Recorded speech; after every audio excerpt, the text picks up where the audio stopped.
and when I defang the Viper, trust me, ain't gonna come from nowhere. Jeff, I already put you out. I don't even know why you're out here right now. Keep on talking. Hey, do me a favor. Why don't you act like this is an AA meeting and you shut your mouth while I'm sharing with the group? And Mustafa, you out here, a boy among men. And I'm gonna tell you what, you got lucky at the Rumble, so I know you're gonna come out here and run your mouth about how bad you are. But let me give you a little bit of a reality check. You see, Mustafa, you said that my eyes don't lie. Well, your eyes don't lie either, because last week, they were closed real tight when I put your simple ass to sleep. And AJ, hey man, be honest with me. How's our old girl Wendy doing?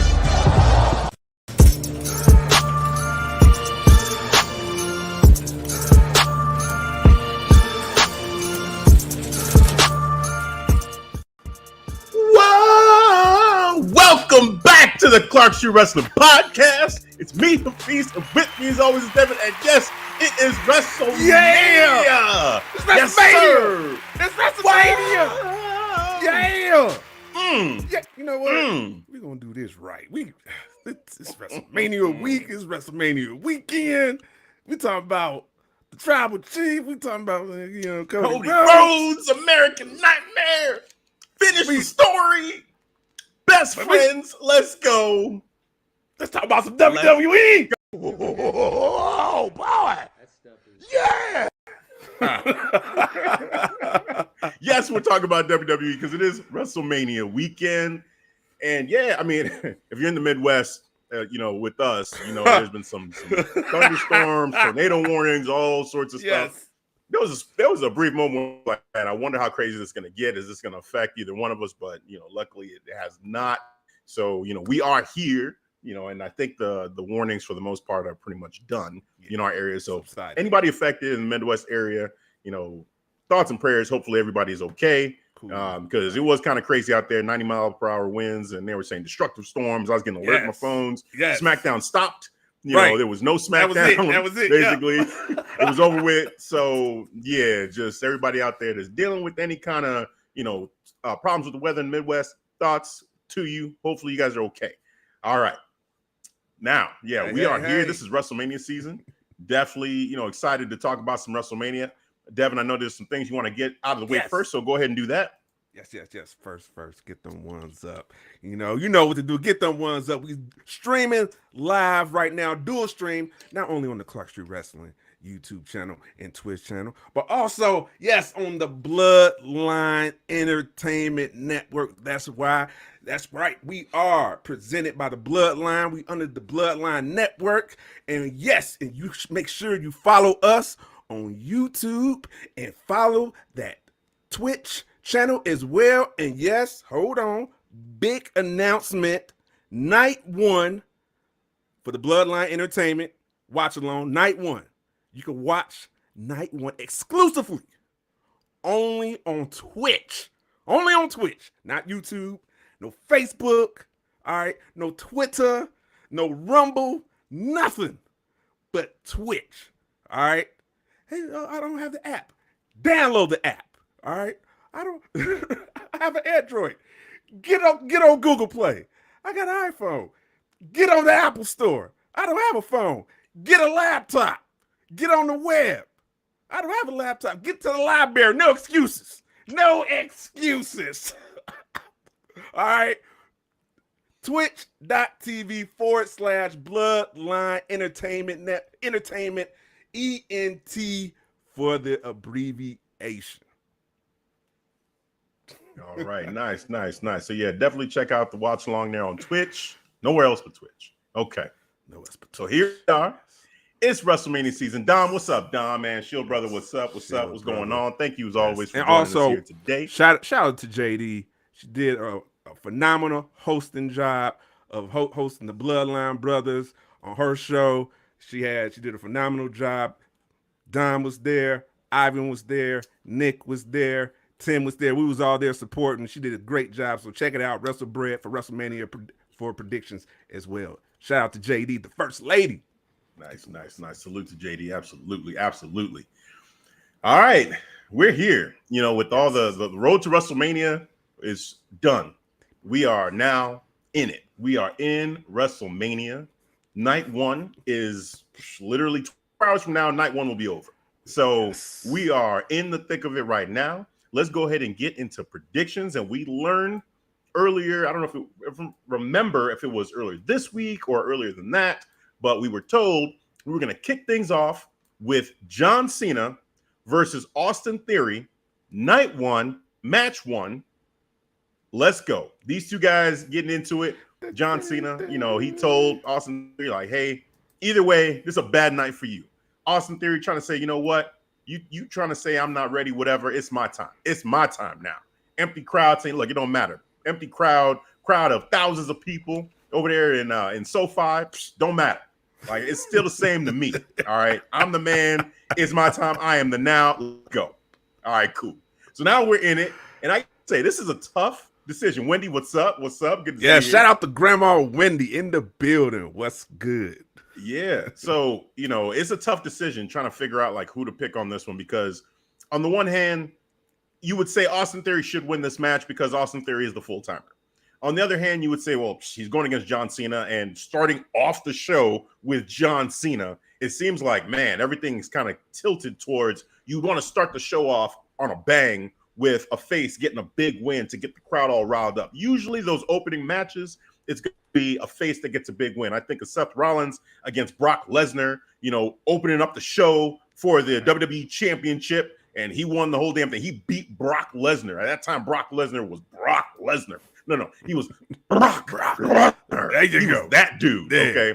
So to say that they're going to have Austin Theory start things off by upsetting John Cena, which I would say it would be an upset given John Cena's status, even though he hasn't been around for a while, it's a big deal. Okay. It's a big deal, regardless of which way if they go with Austin Theory beating him, or if they have John Cena beat him as the part-timer. Does he put it up right away and say, you know what, I'm going to relinquish the title? Like, what is the plan after WrestleMania if John Cena were to win this match? Very intriguing either way. And actually, as I'm talking through it, I'm trying to figure out which way I'm going to go because I have not decided who I'm going to pick. But I think looking at the way that, the buildup is gone, John Cena really hasn't been around since he made that statement. Austin Theory's been, he's doing a lot of talking. I guess I'm going to go with my gut and what I want to see happen. And what I want to see happen is I want to see this being a star-making performance for Austin Theory. I want Austin Theory to be able to come out of this matchup getting put over as not necessarily the next John Cena, but the first Austin Theory. That he is a dude for the future. That not just the future, but he is the now. That he establishes himself with some kind of heel tactic win or something. I want to see that happen. Do I believe that's going to happen wholeheartedly? I can't say with 100% certainty that that's going to happen. I think there is a strong chance that John Cena wins this matchup, especially with everything I just said, to kick things off with a face winning this match. But I'm going to go with Austin Theory because I think that's the right decision for WWE. I think that Austin Theory, giving him a win over John Cena, I mean, he lost last year a match to who was it? Stone Cold he had the whole situation with Stone Cold. Who did he face last year? I'm trying to remember. Yeah, who did he fight? It wasn't. He lost though. Was it Pat McAfee? It was Pat McAfee. Thank you. It was Pat McAfee that he went against and he lost. So he lost to Pat McAfee, and now he's going to lose to John Cena. Nah, man, that's tough. And then Stone Cold gave him a stunner. It was all that stuff after the whole KO thing the night before. I say Austin Theory gets the win somehow, some way. I'm not sure how, but I'm going to go with Austin Theory because that's what's best for business. All right, Devin, who you got? First of all, shout out to one of the Clark Street Facebook community admin, Spencer, in the building. What up, Spencer? I'm going to have to shout him out because if you don't watch this, watch along on Twitch for WrestleMania. Devin will send you know who after you. Solo! That is right. Shout out to Spencer. What up? Man, I'm going to make this short and sweet. Austin Theory. Plain and simple. He is the now. He is the future. I loved his promo in front of no one. All right, because he was proving a point. He was making an illustration. I loved it. It was a visual story right there for me. I'm like, okay, he's proving the point to John Cena. I'm like, I don't care about these fans. All right, fuck what you're talking about. Fuck you. I'm gonna beat you. I'm that dude. I'm the now. Yeah, I'm going over. So yeah, Austin Theory is gonna win. Let's go. It is decided. I like it. I like it. I think I was kind of waiting for somebody, if not John Cena himself via satellite, make some kind of retort to Austin Theory talking about, well, you may want to say that you don't care about these fans, and that's why you're having this promo in front of an empty arena. But really, maybe it's afraid of the reaction that you're going to get, which is no reaction from the fans like you typically do, referring back to when he said the in crowd noise, just so that it can seem like people care. So he could have made a retort here. Yeah, the only reason you're doing that is because you had to rehearse it. You know, you're not very good at promos. You had to do it over and over again. How many takes did it probably take you to do that? And you usually don't get a reaction anyway. So this is a way to just get it out the way. If you're not going to get a reaction, you might perform in front of an empty arena. Makes a lot of sense. So I was hoping for something like that just to even clap back at him and heighten it a little bit. But we didn't get that. But that's okay. It's all right. I'm still hyped for it. Austin Theory, John Cena, a great match. We both agree it's going to be Austin Theory winning this match. We'll see what happens tomorrow. Let's move on to the next one.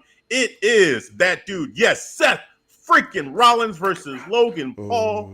Potential show-stealing match of the night. Potential. Hey, it's got the potential. Devin, you start things off here. Who do you got winning this matchup? Seth freaking Rollins, formerly known as the Messiah. Okay, he got to get his comeuppance. He got to get his clap back. He got to get this work in. You know, you got to make Logan Paul. You know, you got to get this dub. That's what it is. Because right now, Logan Paul he's looking good. I love the way he's playing a perfect heel. I like the chemistry they have too between Logan Paul and Seth Rollins. But you know, Logan Paul is that dude too. I can't believe I just said that he is that dude. Hey, Logan Paul, you know, he had an interview with Ariel Helwani where he's like, you know, I think Ariel asked him like how he feels the locker room feels about him. And he's like, well, no one's saying anything to my face about feeling negatively, so I'm gonna guess positively. And if they have something to say about me, they can say it to my face and I'll fight somebody. I'll knock somebody out. Like he was trying to tell him like, look, like I am that dude. And, you know, you got a problem with me. Say something to me, to my face. I respect it. I like that. Yeah, that was cool. Directly. I don't do that behind them. Yep. You got beef. Let's have this conversation then.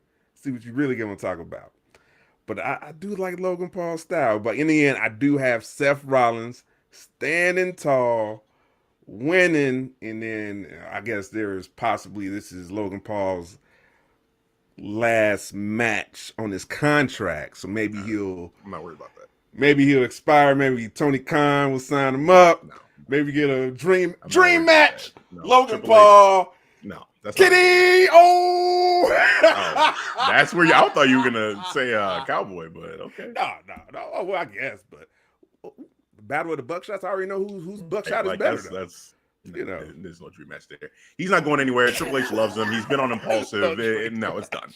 It's done. He's getting a new contract. I'm not even giving that energy. That's over with.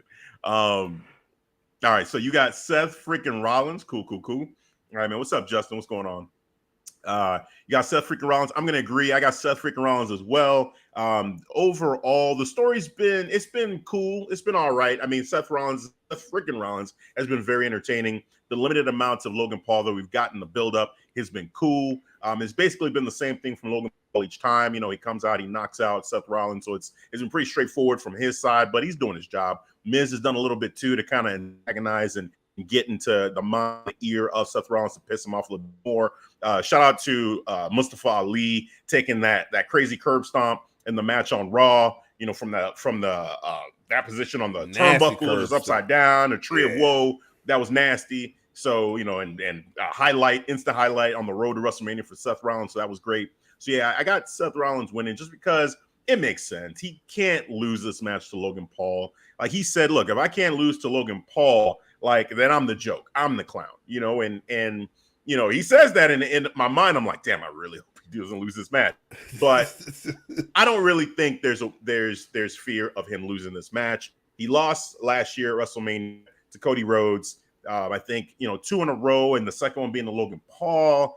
I don't see that happening. This seems like a classic heel face kind of situation where, you know, it's a fun story to tell. And if this is the order, I mean, having Austin Theory win and then flipping it around and having Seth Rollins win, that could be a cool way to bring it back up as the crowd oh my God, John Cena just lost. So, kind of a good way to flip that around. But overall, Seth freaking Rollins, that's kind of the easy pick to make here. Logan Paul's doing his job, and we'll see what happens with Logan going forward, but he will get a new contract. I'm not worried about that. All right. But what if Logan Paul wins? Then the story has to be that Seth Rollins is a joke, and he's like in his head about it, and then they're gonna try to maybe turn him heel again, and if they do that, let's say, we're getting into the predictions, later on about this, but if Cody Rhodes is champion, that is a person that you could, resuming their view from last week,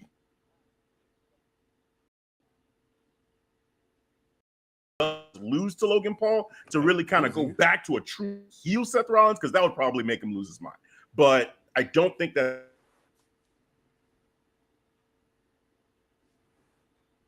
there's no way he's going to cost him this moment at WrestleMania 2. That 3 in a row against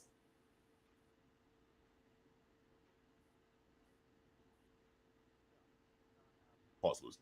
All right. So I caught every other 6 word because he was going in and out. Okay. Lagging. Am I back now?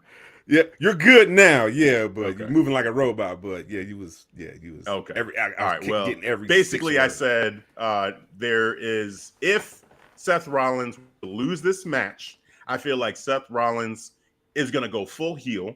I don't see this happening, but if Seth Rollins loses, I see him going full heel. I see, let's just say, and again, predictions are coming for the main event. But let's just say Cody Rhodes is the person that wins that match. Then having a heel Seth Rollins against a face champion Cody Rhodes could make sense. But I don't see Seth Rollins losing this matchup. So, it's kind of a moot point there. But to your point, that would be a way to say, hey, Seth could psychologically be going through it after losing and taking another L to Logan Paul in that way. Did that come through? Yeah, you good. You good. Yep. All right, for the most part. Yeah, you're good now. Yeah, all right. Clear. Seth is gonna mop the floor with that dude. Absolutely. It just feels it's inevitable. He's gonna win. All right, 6-woman tag match. All right, we've got Trish Stratus, Lita, and Becky Lynch versus Damage Control, Bayley, Dakota Kai, and Io Sky. This one here too, I feel like this is pretty straightforward. Trish Stratus, Lita, and Becky Lynch, I got going for the win.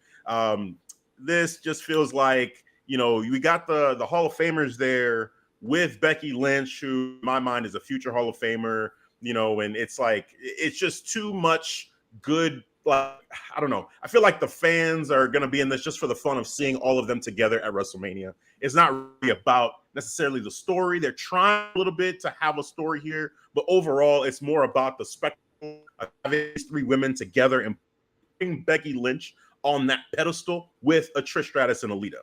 On the Damage Control side, this could be the beginning of the end for them as a faction. And coming up soon, we probably have the draft coming, so that might be a good time to split them up, have one of them or 2 of them go to SmackDown, or just have them turn on Bayley altogether. But I do see this being a clear victory for Trish, Lita, and Becky Lynch. Man. I do not care about Damage Control because of the way they've been booked. But I want them to win, though, because they need this win. If they trying to keep this team together, all right. But if you really want them to keep Damage Control together, if they're trying to keep this team together, that's what I'm saying. You just say you don't care. So I'm just trying to understand, like, why keep them together if you don't care about the team as a whole? Well, I want this team to work. All right, so let me preface saying that I wanted this team to work, but right now it's just the chemistry. It just never clicked, and I think because the way they was booked, they never had any strong, established, like, just consecutive wins. Like, they're just on the road, like something like Judgment Day. They just they're getting these dubs. It was nothing like that. It was just like up and down, up and down. It's like a seesaw. Like they won the tag teams and they lost and they regained it again. So it's like this start and stop momentum. And I think that it just hurt them. But if they're gonna if they're going to give this dub to Becky Lynch, Trish, and Lita, then I would say they just need to end. They just need to end, Damage Control, because you're telling me now that you don't even believe in this team because it's finite, it's done. I'm not gonna buy them as a threat, as a faction. Singles, cool. EO, go and do the thing because we already know what she can do. We already know what she can do in NXT. Same with Dakota. Same with Bayley when she was doing her thing as a singles competitor. So maybe that's the route. But if they're gonna go, and if they really want this to work, because I do want it to work. Because I think there's potential, especially for the women's division, for this faction. But they got to get a strong win in this WrestleMania match over these established legends and an established future Hall of Famer in Becky Lynch. Okay. I mean, I guess the way I look at this is Damage Control as like a dominant faction did not reach that level. It just didn't. It didn't reach the level of a dominant faction. But it did do a great job of bringing from NXT EO and from somewhat, I don't want to say obscurity, but like Dakota Kai was kind of an unknown to the mainstream WWE audience. And she was released from WWE and then they brought her back. And now I feel like, at least the WWE universe knows who Dakota Kai is. Right. So if you were to, split them up at this point, they do have a chance to at least, maybe start to tell their own stories and not be starting from zero. They have some history now. They have, a little bit of something just to for the crowd to say, hey, they were in Damage Control. They were with Becky or Bayley, and let's say they turn on her and then they split up. Like that's something that they can use to create a new, fresh story on a singles run or maybe a tag team run without Bayley. I don't feel like it's a complete failure necessarily for Damage Control because part of it, when you have a faction like this, it's to, kind of have the people know all these other, members of the team and give them all TV time so that they can be a little bit more established. And I think they are. I think one problem for Damage Control probably has been no consistent rivalries for them as a team. Bayley had a little bit of a rivalry with Bianca Belair, when they were fighting for the title. And at one point, it looked like Bayley was going to beat Bianca Belair with the help of Damage Control in like a ladder match and some other matches that they had. So, and it didn't happen, right? It just didn't happen. The other way, but yeah. Right. So, but I think that Bayley and her part, Bayley's set. Like she doesn't need to really do anything else to establish herself. It's more about Io and Dakota Kai. And right now, I think the natural progression for this story for them is to say, hey, this is not working for us. It's gotta go. It's almost like you mentioned with Judgment Day, how you kind of want to see them like Judgment Day. Maybe what they need to do is what Judgment Day did to Edge, which is get rid of that person that is established, and then the two kind of lesser established stars or future stars try to say, hey, we don't need you anymore, and they can stand out even more, but then continue to lean on each other to maybe go that way. Exactly, a reorg, maybe they go that way. But I think, either way they choose to do this, I think a split is inevitable because I don't see them beating a team like this, on the same page. Trish Stratus, Lita, Becky Lynch. It's just too much star power. They're too aligned right now. Unless you were to say like one of them is going to turn, right? That's the only way. If they pull a turn, which right now would be really out of nowhere. Will it go for Trish? Because there was a moment on Raw. If you freeze frame, Lita and Becky Lynch talking about their titles, but when it came to Trish, it's wrestling, so anything can happen, right? But it was like very. It will feel really random, even with any little thing we try to pull out right now. It would feel really random if they were to turn Trish, but they could. It's wrestling, so anything could happen. Could. So, but yeah, I mean, so your pick is who? Damage Control. Okay, so you're picking Damage Control to win. I'm picking Okay. Damage Control. All right. I do want them to win in the end. You know, I think they need an important win to establish some goddamn dominance. Mm-hmm. You know, that's what the point of a faction is. You come together on a common goal to establish dominance, like the Shield did, like the Bloodline. Hell, shit, the BCC. They whooping everybody ass on sight. Mm-hmm. Yeah, I mean, they've had moments of like jumping people and like, you know, they were tag team champions for a long time. I mean, it's not like they didn't have those moments, you know, but I think the overall, I think it's run its course. I think at this point, I just am okay with them just saying, hey, let's blow it up and have them go on their separate ways and create a new story, because, you know, it's been at this for a while with Damage Control now since SummerSlam. So I think we're okay. I think we've done enough with this faction to at least establish, because to your point, yes, you want a dominant faction, but what I'm saying, I feel like the other part of a faction really is just to get TV time for people that don't usually get it. And they, you know, and we know them now. Now let's kind of create what's the best story that you can create for Damage Control right now. If you're going to have your strategist join them and she's going to be around for a while to help bring them up and establish them and really sell the betrayal thing and make Damage Control feel like that faction that can bring more people to their faction, I guess, sure. But I don't even know if I'm really interested in that. I feel like what I'm interested in is, okay, that I remember from NXT, can we get that on the main roster? That's what I'm interested in. Dakota Kai, she never really established herself on NXT as a solo act. She had that one moment where her and Tegan Nox got into it, and maybe we could see that dark side from Dakota Kai come back at some point. It hasn't happened with Damage Control. Maybe it can happen if she betrays Bayley, and that way we can see that out of Dakota Kai. Betray another friend, and let's see, because we've seen when you do that, it's must watch. Right. Exactly. It's must watch, you know, them staying together and being loyal to each other and all that. Like, I think it's run its course. I just feel like it's run its course, but we'll see. We'll see what they do. You know, I wouldn't be completely against it, but I just feel like I'm okay. I'm done. And I don't even feel like it's necessarily a full failure. I feel like it's been all right. It's been fine. It's been entertaining, and we can move on. It's okay. All right. And speaking of moving on, let's move on from that and go on to the next matchup. We're too long on that. Too long. Yeah.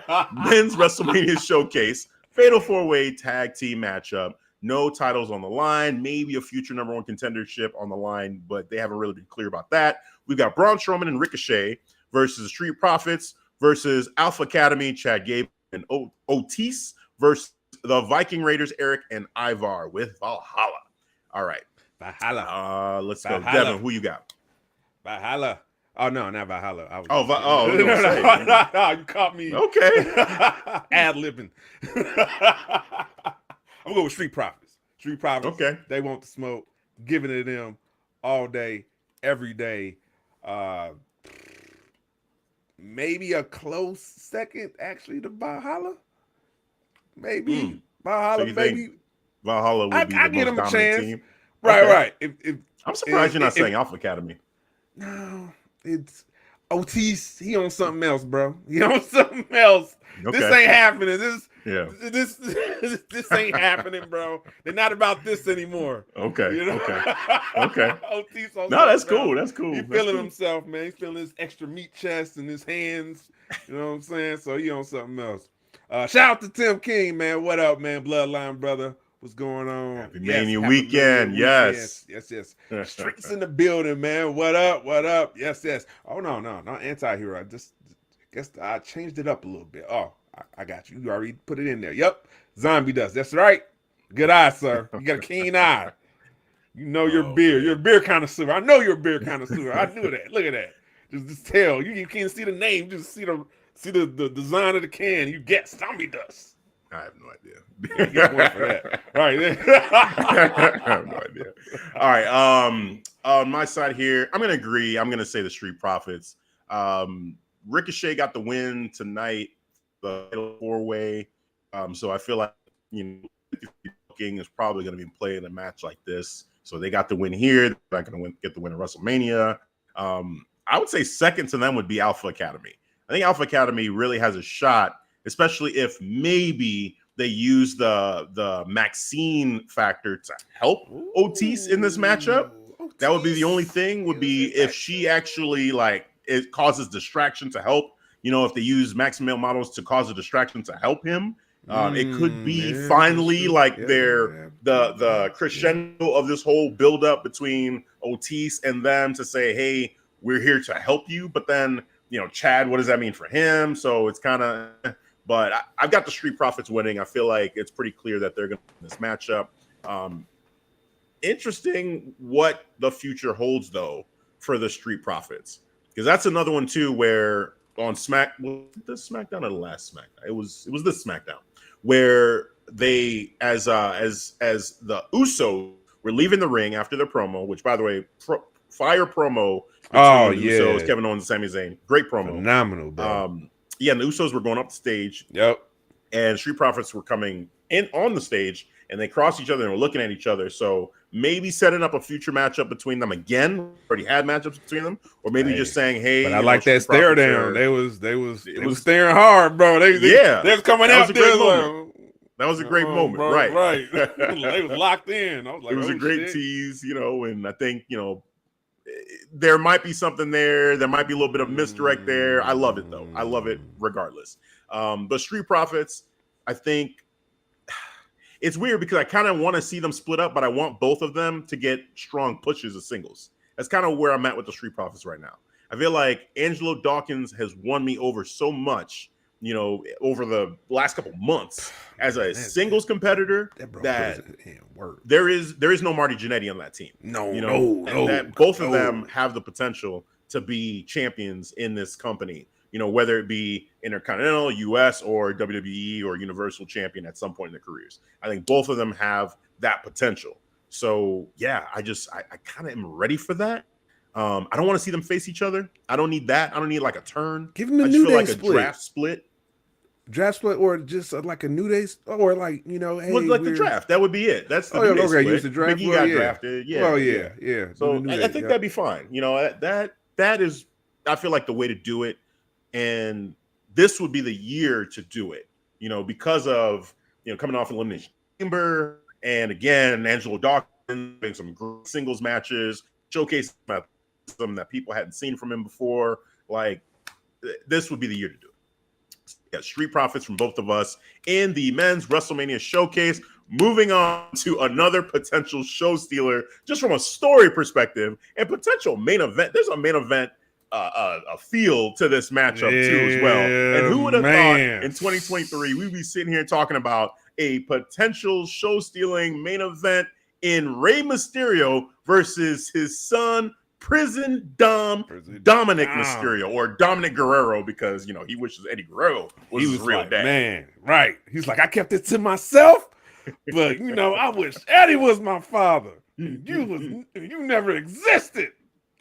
Man, before we get into the prediction here, quick question. Which WrestleMania weekend do you think is the biggest WrestleMania weekend for Rey Mysterio? This WrestleMania weekend where he's going into the Hall of Fame and going against his Dom, or the WrestleMania weekend where he was challenging for the World Heavyweight Championship in the main event of WrestleMania? Oh, good goddamn question. Because that crossed my mind today. I was like, oh, wow. That's like, which one? Because I think I heard them say, like, hey, this is the most emotional WrestleMania weekend for him, which I was like, oh, yeah, I agree. Then I was thinking, well, damn, but what about when he was main event of WrestleMania challenging for the title? And that whole thing was built off of the passing of Eddie Guerrero. Yeah. So both weekends are huge, but if you had to say one over the other, like, which weekend do you think is maybe the biggest from a fan perspective, like, that you're excited to see what's going to happen for Rey Mysterio and all that? I'm going to lean heavy on this weekend. The Hall of Fame weekend going in. Who knows? We might get shenanigans there, bro. You know, because oh yeah, the Hall of Fame. I am curious, bro. The Hall of Fame is usually kind of a nice casual watch. You just kind of see it and have it on the background, whatever. Hear a couple tidbits of the speech, but in this one, it's like, is Dom gonna act the fool here? Is he gonna do some out of pocket shit at the actual Hall of Fame? Everybody need to be on high alert, like the Dark Knight. Everybody's expecting for the Joker to snipe the mayor, and like everybody be on high alert. All right. Because something's about to pop off. Yeah. But man, yeah, like I said, I'm going to lean heavy on the retirement because the story is so rich. And the Hall of Fame. The Hall of Fame. Yeah, the Hall of Fame. And then I think I want to say that to me, from a fan perspective, that's the bigger moment to me. Yeah. Chat, have fun with that one.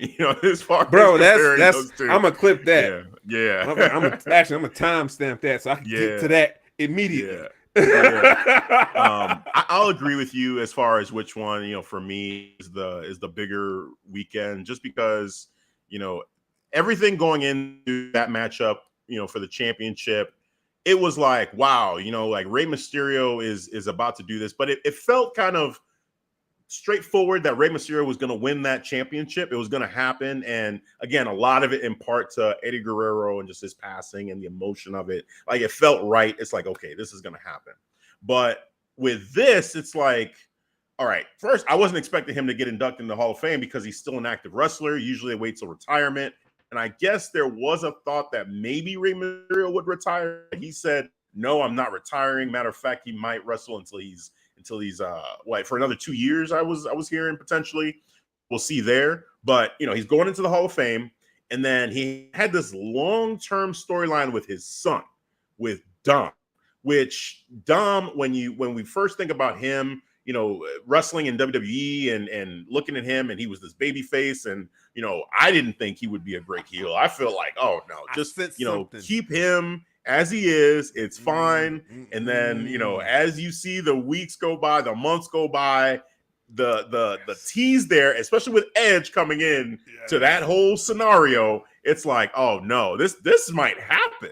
And you had brought it up a couple times with the Messiah character of Seth Rollins. You wanted him to join Seth, and that didn't transpire. That Eddie's son. Right.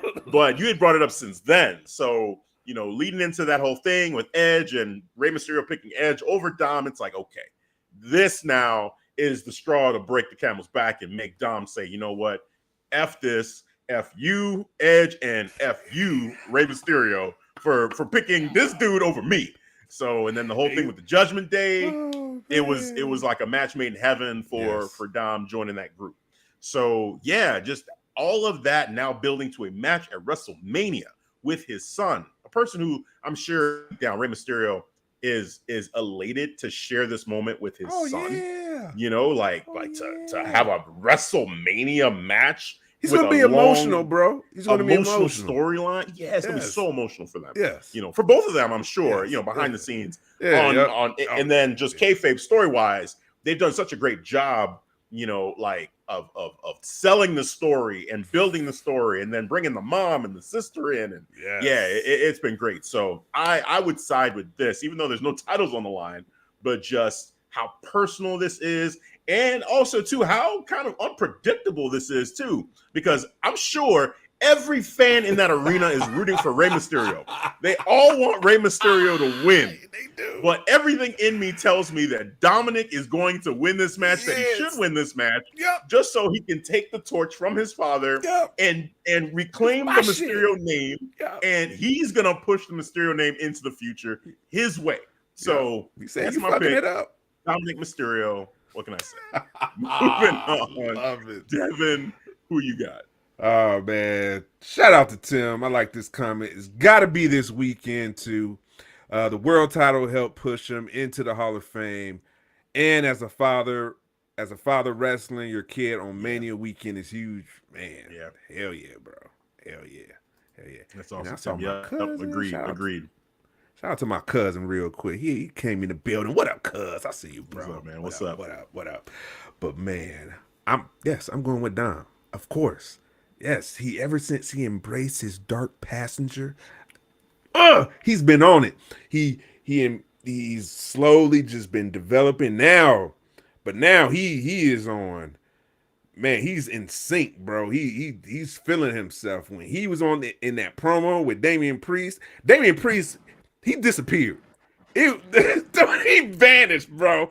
It was a bad look because I was like, he just stood there like a trick. I forgot he was there because Dom just took over. Yeah. Switch talking in Spanish then. Yeah. I'm like, oh shit. That was cold-blooded. That was awesome. Yes. I love that. Yes. I was like, ooh, he's on it.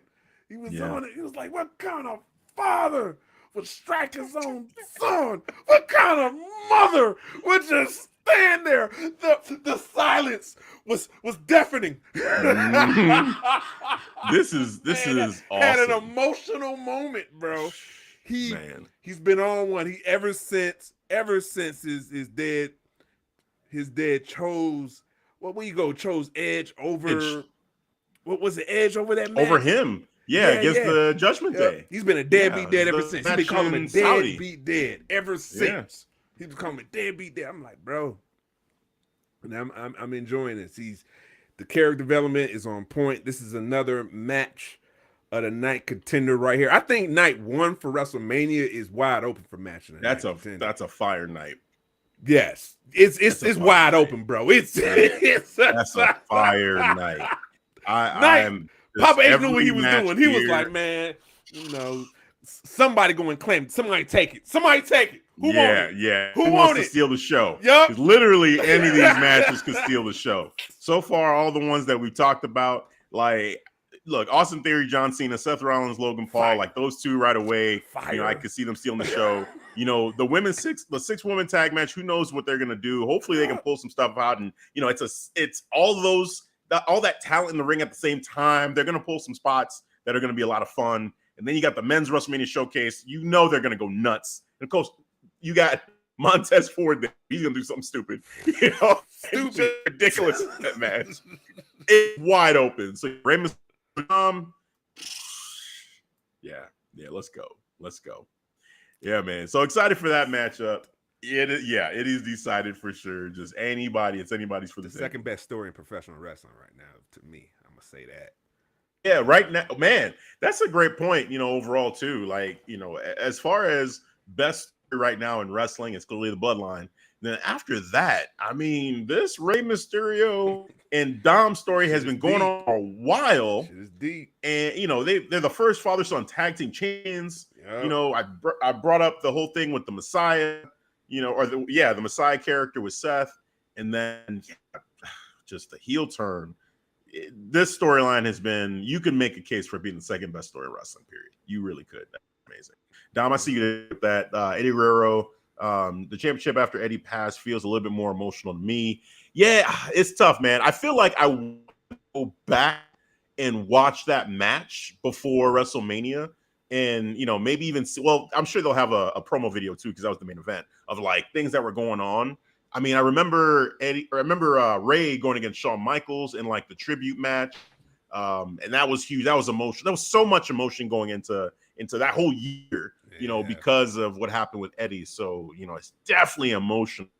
But like, I guess the angle I'm looking at this is, as far as an impact on Rey Mysterio's career, like when right now we're in the moment, so it's kind of tough to gauge it. But, trying to take yourself out of it and take a broad picture of it, which one do you think has the bigger impact in your mind for Rey Mysterio going forward, for his career, for his legacy?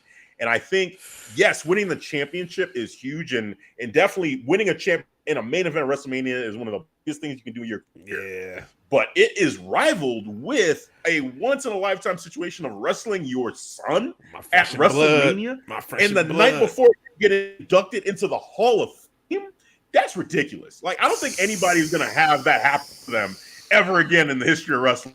Literally going into the Hall of Fame, and the next night you're going to wrestle your son at WrestleMania. What? And Dom has been fucking phenomenal, bro. And it's been phenomenal. Yes. It's been phenomenal. Getting legit heel heat. Like, he comes out, people are booing him. Him. When he came out and he said, he was talking about his for his birthday and his and you know his friends had all Mercedes, and his dad gave him for a birthday for BMW. That was He's like, it wasn't even an M class. I was like, oh. Like, this dude, really? I'm like, you got it. That bro. was great. You got it, dog. You're doing good. You're doing good, man. You're doing good. So yeah, man, it's amazing. I say both moments are amazing and huge for Rey Mysterio, but this one right here, I feel like you're gonna have people who are gonna say that they won a championship in the main event of WrestleMania, but who else is gonna be able to say they went into the Hall of Fame and then the next night they wrestled their son in one of the most anticipated matches of the year? Like that is once in a lifetime. Once in a lifetime for sure. What's going on, Ivan? We see you there, man. What's up? Salute to you, building. Yes. 1,000-day champion. There we go. Team 1,000 days in the building. Cool. Right now. That's cool. Ain't mad at it. All right. LWO. Yeah. LWO. So Rey Mysterio unveiled the LWO. I saw it on social media that he and Santos and I think the whole Legado now they unveiled shirts, LWO. So I guess they are now officially LWO. LWO is back in wrestling, so we'll see what happens the night after Mania, or maybe even at Mania if there's t-shirts. I did notice Rey Mysterio was wearing an LWO chain. That happened, so it was real subtle. He didn't bring any attention to it, but one of the nights, I don't remember if it was SmackDown Raw, but I did see him wearing an LWO chain. So I saw that, didn't think much of it, and now here we are with the t-shirt. So maybe that is going to be something going forward for the future, but we'll see. All right, we have the SmackDown Women's Championship. Speaking of Dom, we got to talk about Mommy. Rhea Ripley versus Charlotte Flair, the champ. Oh, boy. Devin, you take this one. What you got? Who you got? Man. I don't give a fuck about this match, bro. What? Yeah, I said this last night, and I made it, and people were shocked. I was like, yeah, and I made a point about because the story has been lacking. Like they had that one moment, but the story it sucked. Like because the story is there, but it lacks to me the emotion. I said this is what I always criticize AEW for. Like they give you a story. The story be there, but it's the emotion that I just can't be fucking with, man, because it's just not there. And it's right here. Like they got the history. Rhea, she came out with the promo, laid it down. I was cool with it because I'm like, cool, yeah, I understand. Get your clap back. Cool. Yeah. But the way they execute it is just it's just not there for me, man. Maybe the match will get me invested, but I hope so because the story, I need story to help me for a match to enhance the match. But man, I really hope so. But I do have Rhea winning. I do got Rhea winning. Yeah, okay. The Judgment Day. I feel like we've been here before with Charlotte Flair matches where the buildup usually, well, not usually, but we've been here before where a Charlotte Flair matchup where the buildup sucked. She has come out and put on a fire match and makes you say, damn, this is wow. What a match. Too. Yeah, she's done it. She hasn't missed times. Really when you think about it. Yeah. She don't miss. Yeah, nope. Charlotte Flair don't miss. Damn. So shout out to Charlotte. I have all the confidence in the world that this match is going to be fire. And I guess this is where we do differ when it comes to wrestling philosophy, because for me, I do love a great story, and I absolutely agree with you there that the storytelling for this one has not really been there to get you fully invested just from that side. But where I will always be also excited for a match is just taking two great competitors who are just at the top of their division and putting them together and just saying, hey, go do magic, like go do your thing, right? And just anticipating what that's going to look like. And remembering too, like, I forget WrestleMania, it was like 3 years ago now, but the WrestleMania match that they had during the pandemic, and that being, to me, and I think you agreed too, but to me, it was the best match of that show. Yes, the best was their match. Yeah. Because we didn't. We got a few. We got few wrestling matches because there was a lot of. They was heavy on the production, cinematic matches. But when it came to wrestling, that was the one that stood out. Yeah. Yeah, and I mean, I'll say it was my match of the weekend, period. Wrestling or cinematic, period. Like, that was my favorite match of that WrestleMania, was this one. You know, I felt it. I felt like, you know, it just had all the elements that I wanted, that I needed, I should say, to make it that great of a match in my mind. Yeah, I can still go back to that match and just be fully invested in it. You know, I still remember Rhea Ripley having the Vegeta themed gear too, which was awesome. So, you know, I'm always going to be a fan of that. But yeah, with this one too, it's the same thing. Like, I'm anticipating, you know, these two getting in the ring. And right now I feel like they are at the top of their game. Rhea Ripley especially is at the top of her game.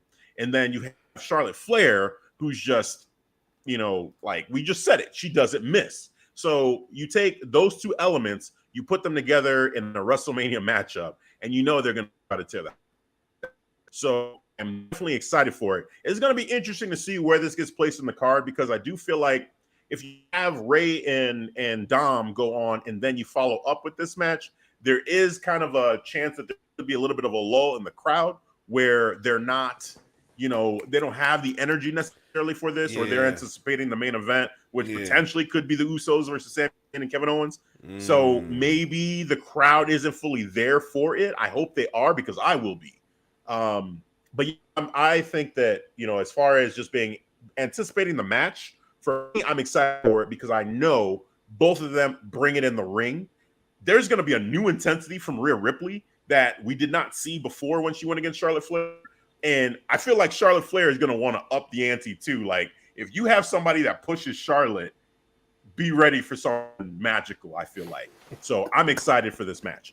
Overall, for the pick, I'm going Rhea Ripley because that's who I want to win, because I feel like it's her time to get this championship run and to really get her first really, like, awesome run. You know, she's been champion before. It feels like she hasn't, but she's been champion before. It's just forgettable reigns. So this one, I'm really excited for her to be this heel champion that has this just momentum already going into it, and just take this momentum she has with Dominic and just take it to another level.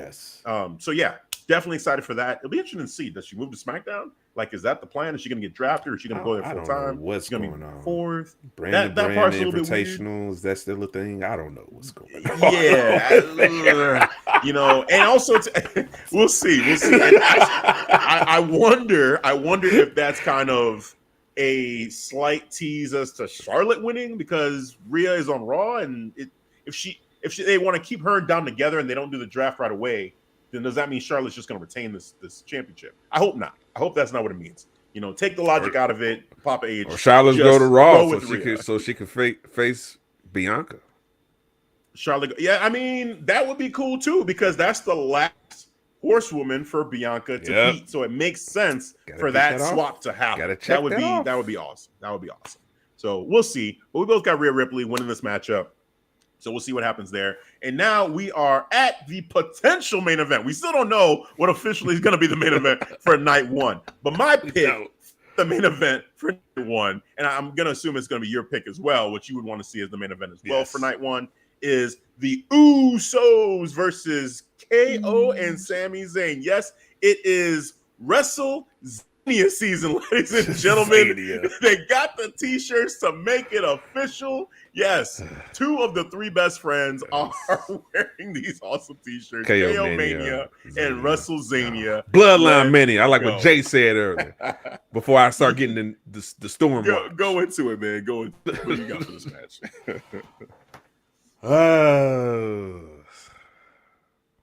Hesitation. Wow. Okay. Well, I gotta say this again. If you heard my prediction from shout out to JD on the WrestleBread podcast on the Bloodline Network. Tribal Chief, the 1,000 days. This journey, sir, is you walk alone, sir. I'm sorry. What? This is so this defeated tone. It's killing me. KO and I have to say this again. I already said it last night. This is a fresh wound. This wound hasn't healed. KO and Sammy. Why are you picking KO and Sammy? Why? Because obviously they're going over. I Is like it so what you obvious? said, Jay. Hey, Bloodline. Everybody talking about, Bloodline gonna lose. No, not everybody gonna lose. Not everybody, but It's so wild to me that you don't have this conviction for the Usos, but you still have so much conviction for the tribal. That hey, it is what it is, man. Like everyone's entitled to their picks and the way they're going to make them. But it's just interesting to me that you are so for the bloodline, but have no faith in the Usos in this match. If they win, cool. I'll be happy, ecstatic, cool. But you just feel like it's their time, or that's what it is too. I feel that it's their time, so they can open up the tag team division. I felt like, even though Usos killing it, great fucking tag team, all right. But the tag team division has been in this place. It's like in this placehold position for a while. You know what I'm saying? Because of the Usos holding down. So KO and Sammy would take over and basically open it up. Maybe they kick it off with the Street Profits, maybe the Viking Raiders. I don't know, but it's going to be probably one of them coming out of that showcase I see. But this is painful. Oh, man. I'm done with this, man. It is decided KO and Trader Sammy's name going over. This is. I'm not even gonna say it. I'm not even gonna say what this is. I'm surprised that you are, defeated with this. And just, because it's a fact, and I said facts don't care about your feelings, and I know that. And it's not a fact, actually. It's not actually a fact. It hadn't happened yet. I know. And so, what percentage it's chance so do you give the Usos to win this match? Yeah, what percent? No, you got it. Let's get into it. What percentage chance do you give the Usos to win? The Roman Reigns tag team champions. You better watch this guy.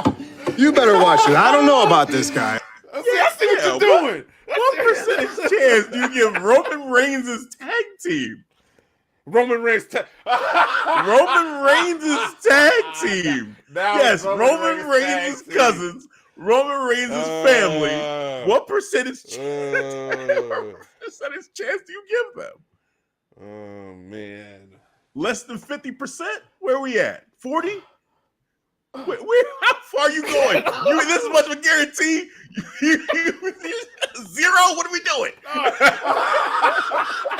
Oh my goodness!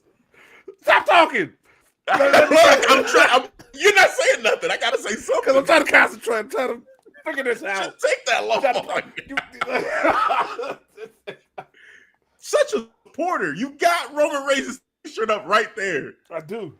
But it don't say bloodline. It says head of the table.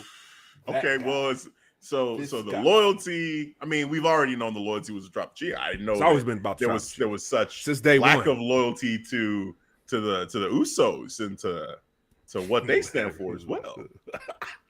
Wow, Roman Reigns is lack of loyalty because I'm choosing. Yes, because that's the reason. That's the reason why you choose Roman Reigns is because of loyalty. That's the reason why you are loyal to Roman Reigns. I understand. No. I'm a believer of Roman. I have faith. Okay, fine. In You're Roman a believer Reigns. in Roman Reigns. I'm cool. acting like but you are a non-believer when it comes to the Usos. What you're telling me? Oh, wow. You want to use non-believer? Use my word against me now? No, I'm just asking the question. It sounds like you are not a non-believer. Would be somebody who's against them, right? Because Roman Reigns, if someone picks against Roman Reigns, they're a non-believer. So I'm just trying to understand if we're staying consistent, you're a non-believer when it comes to the Usos, they talk about loyalty and blood and all that. They said it tonight. Blood. Yeah, but I saw Jay how he was hesitating and he over there thinking.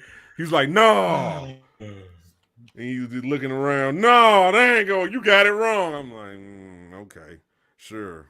I think he made a great point actually because he brought up something about KO and Sammy that yeah, of course. I feel like we do need to think about. Yes. The whole we need to think about. I'm gonna portray you. Is KO brothers gonna now betray Sammy?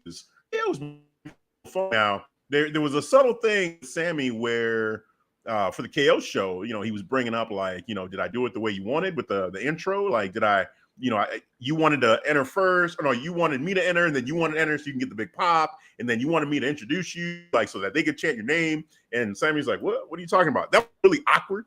It was really like, why is KO even saying this? Like, that is weird. And then, you hear Jay say what he says, and I'm like, you know what? I would not be shocked if KO betrays me, because he's still not over Sammy, being with the Bloodline all the time. And that's how the Usos potentially retain. So I feel like it's up in the air, but, it's funny because, chat, everyone watching, Devin still has not given a percentage chance to the Usos. What's up, Mick? What's going on? Oh, I remember you man. from JD Stream That last is night. What's going on? Interesting. New subscriber to the Very Bloodline interesting. Entertainment Network, by the way. Welcome in. I'm gonna give the Usos. No. Don't say anything. Don't say, because I don't even want you to even influence my percentage. Don't say nothing, because I'm gonna say it. I'm gonna say it first. All right. It's long. I'm gonna give them Bloodline. This is the Bloodline. I'm gonna give them a 49. Oh God! It took you that long to get to 49%. 0.5%. Oh my goodness! No, that's not how you feel. All right, let me rephrase that. That is not the way you're delivering this. It does not feel like 9.5%. The way you deliver it, it feels a lot less than 49.5. That much hesitation. We've been on this now for I don't know how long, man. This All right. Let me be real. I'll be real. All right, you caught me. I was bullshitting. 49.5. All right. Everybody know how I am about my tribal chief. Tribal chief. All right. About the tribal chief, right? I always been when I first got the shirt, I was about the tribal chief. Bloodline came in second. All right. Bloodline. I love the Bloodline. Hey, shout out to the Bloodline Entertainment Network. We about yeah, that's different. That's separate. Yeah, that's right, separate. right. That's separate. That's what it's about. They kind of, inspired us to kick this off, but Bloodline for the Usos. Damn. They man, that promo too. Sami Zayn exposed some holes. He was like, yeah. Now Sami Zayn spitting facts. I couldn't deny. He was like, is Roman Reigns loyal to you? I'm like, no, he's not. I can say that. He's not. Wow. He's about providing, for the people. Okay, just say the percentage. We're going too long. All right. Move on. We got a whole nother night of WrestleMania to talk about. 35%. Fuck. 35. Okay, cool. Gosh, golly, 35%. I mean, that's solid. That's solid. I feel that's low. But if you're at 35%, my percentage is a little bit higher, because I feel like it's a lot closer than that as far as who's going to win. I really do. I feel 50-50? like, especially with how dominant, I'll lean more towards KO and Sammy, because I do feel like I'm going to pick KO and Sammy. They're going to just for picking KO and Sammy, you need to sew. Do it. You know what? Do it. You know what? I say no one's exempt from getting solo. Not even me. Solo! I'm right. Oh my goodness. All right. For me, I'm gonna say 40%. That I believe the Usos have a 40% chance. And I wouldn't be surprised if they won at all. I really wouldn't. I think that their reign has been only second to Roman Reigns' reign as far as the more historic reign. Like, they've been champion now, I think, for 600 days. They've said they're, to me, the greatest tag team. My favorite tag team ever. All right, is the Usos. Potentially the greatest tag team ever, but I haven't done the homework to really make that decision. But in my heart, they are my favorite tag team, and I've said that for a while, even before they got into this run. They've been my favorite tag team. So and I'm excited for the future, regardless, win or lose. Like, I think win, hey, they continue this run. Lose, and well, he and the tribal chief have got a conversation to have. There's going to be a conversation. Yeah, it's that I know. There's going to be. I have a guarantee. There's going to be a discussion. Yes, there has to be. So yeah, I got KO. This has been entertaining enough for me to move on to night 2. I know. KO and Sammy, I got them winning. I loved the promo tonight from all 4 guys. Like I said, fire promo, facts spit from both sides, and it hyped up the show. And I think this should be the main event. So let's move on from there. All right, night 2. Let's get into it. There we go. All right, so we've got this one. We don't know what the first match is going to be, but if it is this kicks it off. Lord. Holy shit. Good Lord. Follow up. Good luck. Yeah. Well, all right. Night 1 is fire. Night 2's got some gems in here too, and this is one of them. Gunther, the Intercontinental Champion, is begrudgingly defending his title against 2 guys instead of 1. He's pissed off about it, and rightfully so. Gunther versus Drew McIntyre and Sheamus. This is gonna be awesome. Yeah. Was it justify it? Justify it to me. Justify it. I was like, holy shit. Adam Pearce. Hey man. You fucked up, right? Adam, he was in that man's face. He said, justify this. I said, okay. So yeah, man, we've got Gunther versus Sheamus versus Drew McIntyre. I'm going Gunther to retain. Part of me just wants to default to that. I would not be surprised if Sheamus wins. I don't think Drew wins this match. I think it's either Gunther or Sheamus. And Sheamus, it would be such a feel-good moment for Sheamus to win this matchup. But Gunther's just on such a roll right now.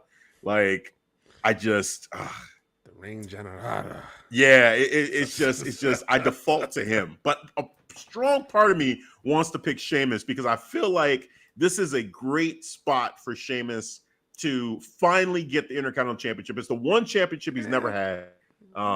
Chop Mania, I love that, Ivan.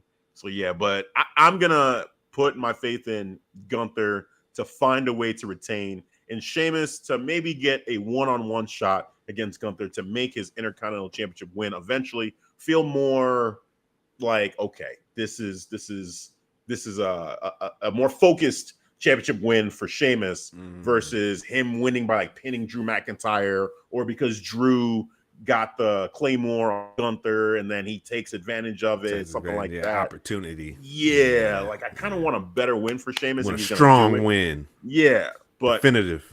Who knows? I mean, they may just say pull the trigger, screw it, and let's have Gunther be a challenger for, I don't know, a face champion. But we'll move on from there. We'll get to that. We'll get to that. So, but yeah, Gunther to retain his Intercontinental Championship. Yeah, I'm going with the ring general, Gunther. All right, he is that dude. We all saw it. He put in that work at Royal Rumble. He continued to put in his work as being one. I think he is currently the longest reigning IC champion now. Yes, he is. He beat Honky Tonks. I think at least in what they like to say, the modern era, 21st century, whatever. Yes, in the modern era. He'd be the longest reigning. The modern era. Yes, man. But excited for this match. Chop the shit out of Drew and Sheamus. I hope he has a psychotic break from this. I mentioned this yesterday. Like, I want him to have a psychotic break, and he's one of the faces that actually goes from face to heel. He needs to change. All right, this good guy.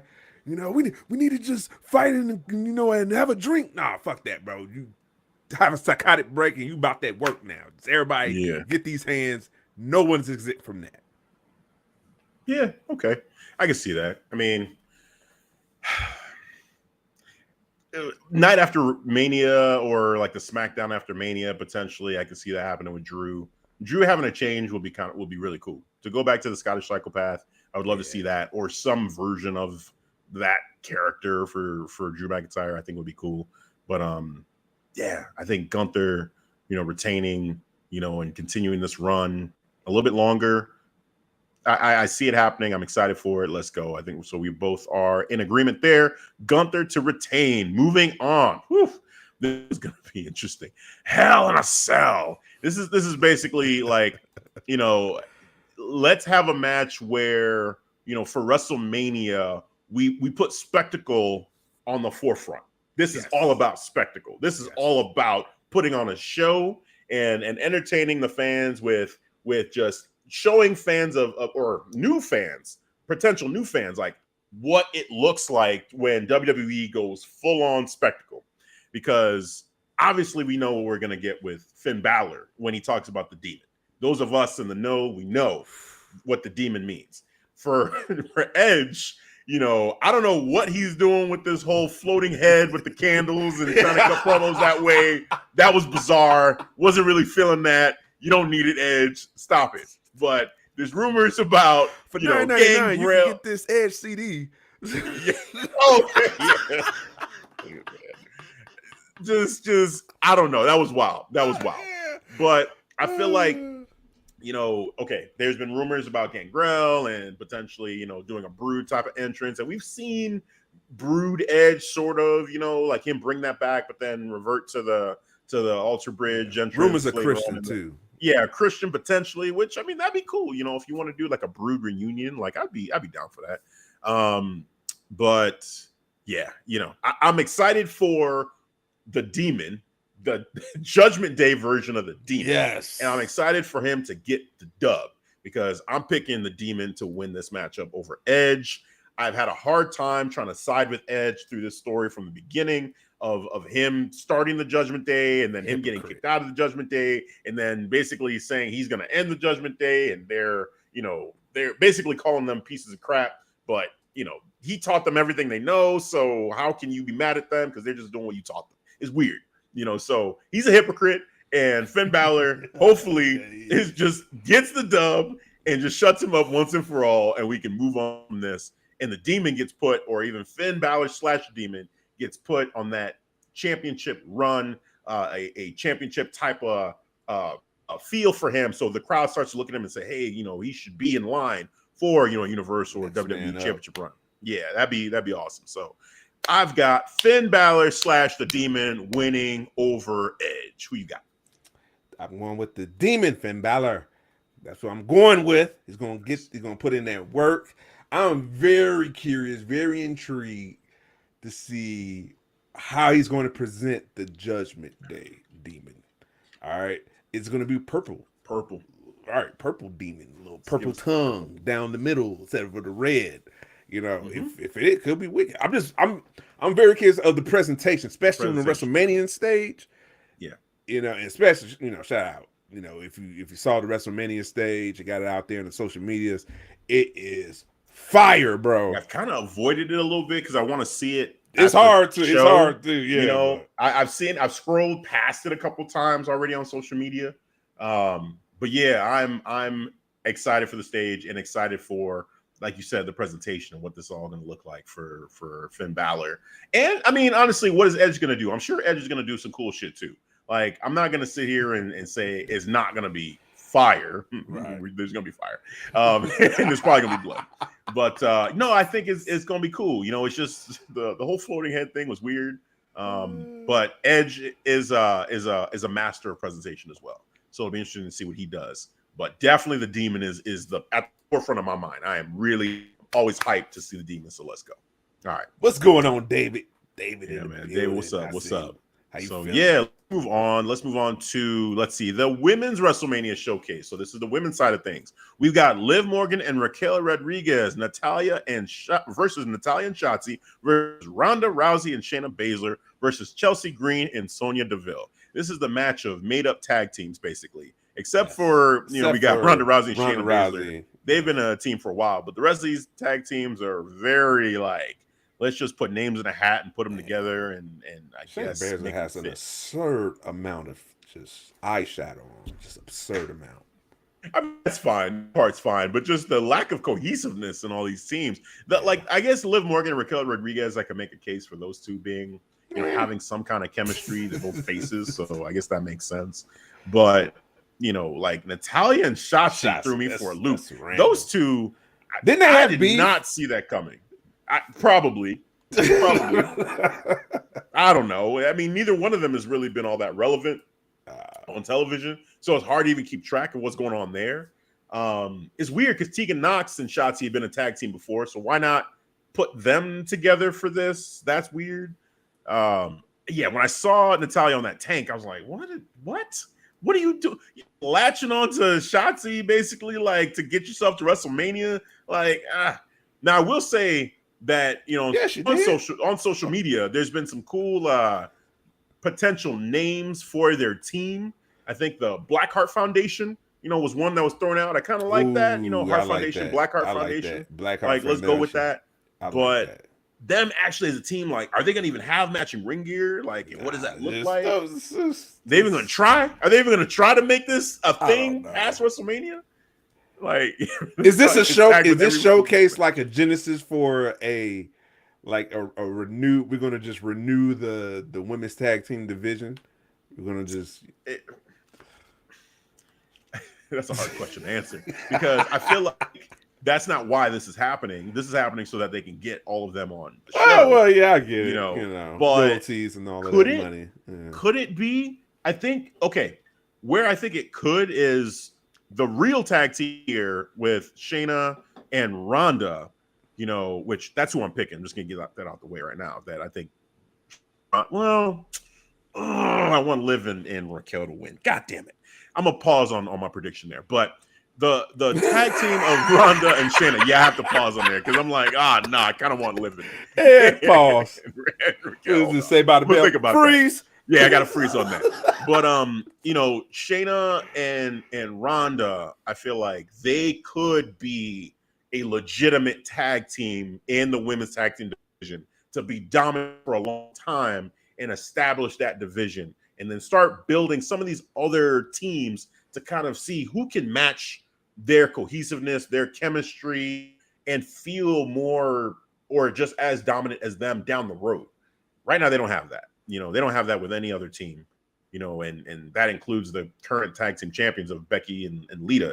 It's fun, but it's not like, oh my God, like this is what a tag team. You know what I'm saying? It's just like, okay, this is fun. This is cool, but it's not going to last. Liv and Raquel could, I'm a big fan of both of them. And that's the team I'm actually going to be rooting for in this whole thing. So that's why I have to pause on this. Cause it's like, do I go with my heart or do I go with my head on this pick? Because my head says it's going to be Ronda and Shayna, but my heart wants to root for Liv and Raquel to get the dub in this matchup. Damn, man, what my heart wants, because I've been feeling weird since last night. I want the complaint department to win. You want the complaint department? Yeah, I want Sonya Deville and Chelsea Green to do the complaint department. What Adam Pearce said. Yeah, I want. I don't know about all that. I'm not going that far. I'm not going that far. It's a marketable name. They got a good chemistry. They complain a lot. When Adam Pearce said that on Monday Night Raw, I was laughing, bro. I was in tears. Damn, I missed that. I didn't even know that. That's their name? Yeah, because Chelsea. Yeah, because Chelsea came up to Adam Pearce. She was like, I don't have a partner anymore. And he was like, yeah, Piper, she doesn't want to be your partner anymore. So Sonya Deville popped up. He was like, hey, I got an idea. You guys can, team up and get in this showcase match. And he was like, yeah, I don't care what you guys call. You call yourselves the complaint department. I was like, Jesus, oh shit. Christ. That's just actually kind of funny. That's funny. That could be funny. You know, like, oh shit, here comes the complaint department. Yeah. I'm gonna go with my heart. I'm gonna pick Liv and Raquel. I want them to get a win at WrestleMania. I think that'd be a great moment for those two. I feel like Ronda, if we're saying this is gonna be for the number one contendership, I feel like it's gonna be Ronda and Shayna. So that's kind of like the obvious choice. But I'm going against that. I'm rooting for Liv and Raquel, and I'm hoping that WWE uses this to just give them a nice moment to put them on a little bit of give them a little bit of a push, so that in singles they would use that to kind of get back to potentially going for titles, going against Rhea, or the winner of the Raw Women's Championship matchup.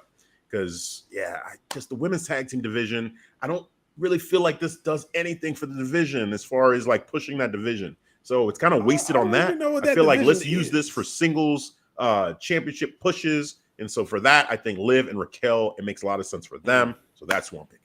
And you got the complaint department. Shout out to Bakley, your new tag team champions, the complaint department. That'll never happen. Well, I can't even say that'll never happen because who knows? Right. The women's division right now is kind of up in the air altogether. So I can't say Undertaker said. I can't.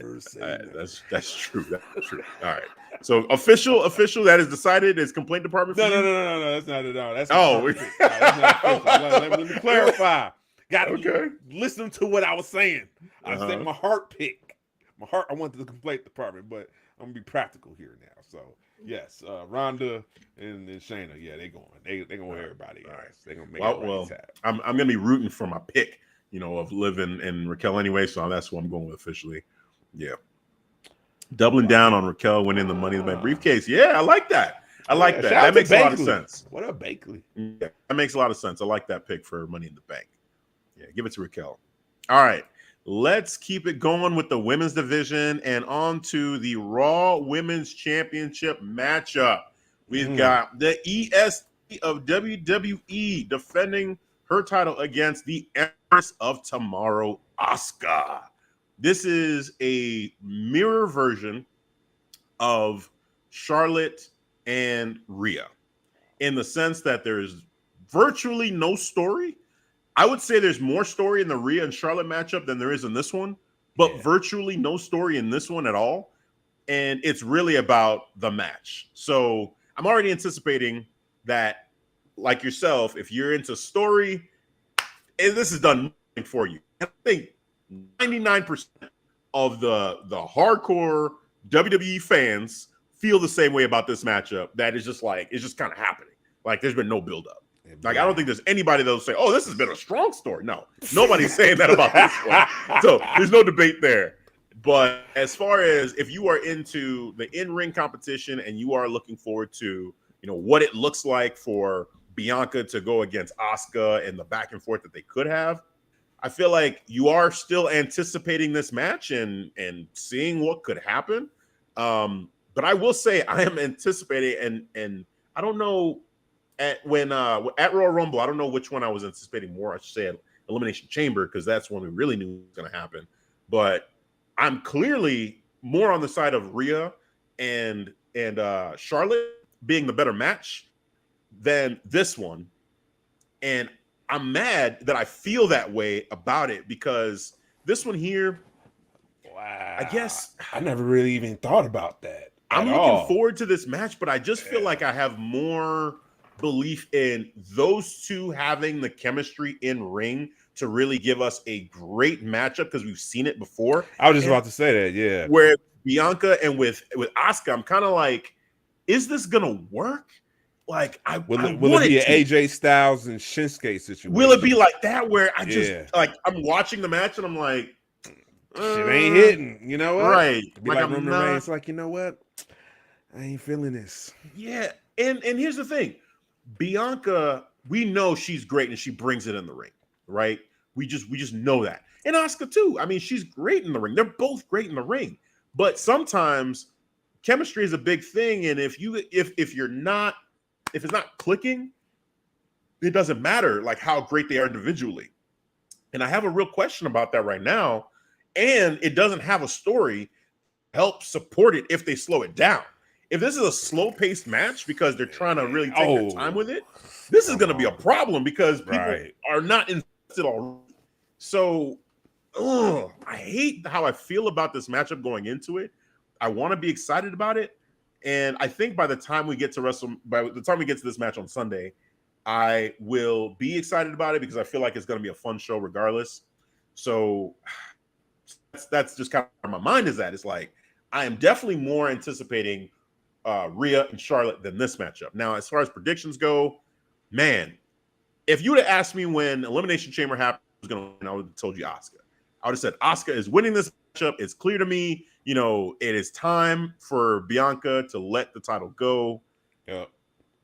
But I flipped.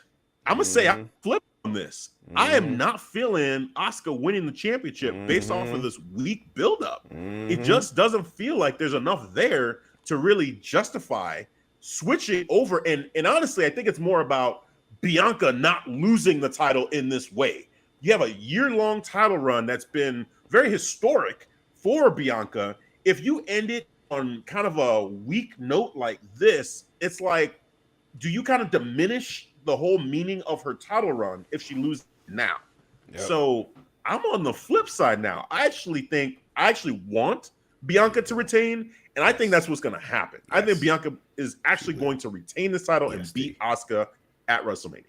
Yes, because no one's doing it better than her. She is the EST for a reason, inside the ring and definitely outside the ring, which is very important. She's just so marketable, man, that she could be used for anything. And now she got that reality show with her husband Montez. So I said this before, like I could see them using that, like her keeping and retaining the belt and just using that as maybe like a talking point, like this is what I do as a champion. One of those, reality scripted productions, how they would be doing it. Speaking of scripted reality, All Access. We gotta talk about that later on. I haven't seen it yet. You haven't? Yet. No. I'll save it for later. Offline. We're gonna have offline conversation about that. Now that you mentioned that. But anyway, yeah, Asuka's not the way they have been presenting her. She's not beating the EST. She's not doing it better than the EST. EST is the EST. So Bianca is going to continue to keep the reign until they have somebody who is up to that par to take it, because we did say Rhea before Rhea chose Charlotte. Yeah, that would have made a lot of sense. I said the power levels were set. This reminds me of, I compare an anime to My Hero. So I talk about Deku, and he received his powers from All Might, the All for One. I take the power and I evolve it. So that's what I thought. We had the story right there for Rhea to choose the Bianca. I'm going to take the belt from you and I'm going to make my reign. I'm going to elevate it from there. But nope, we doing the whole Charlotte, and we got Bianca and Asuka. And the shit ain't kidding.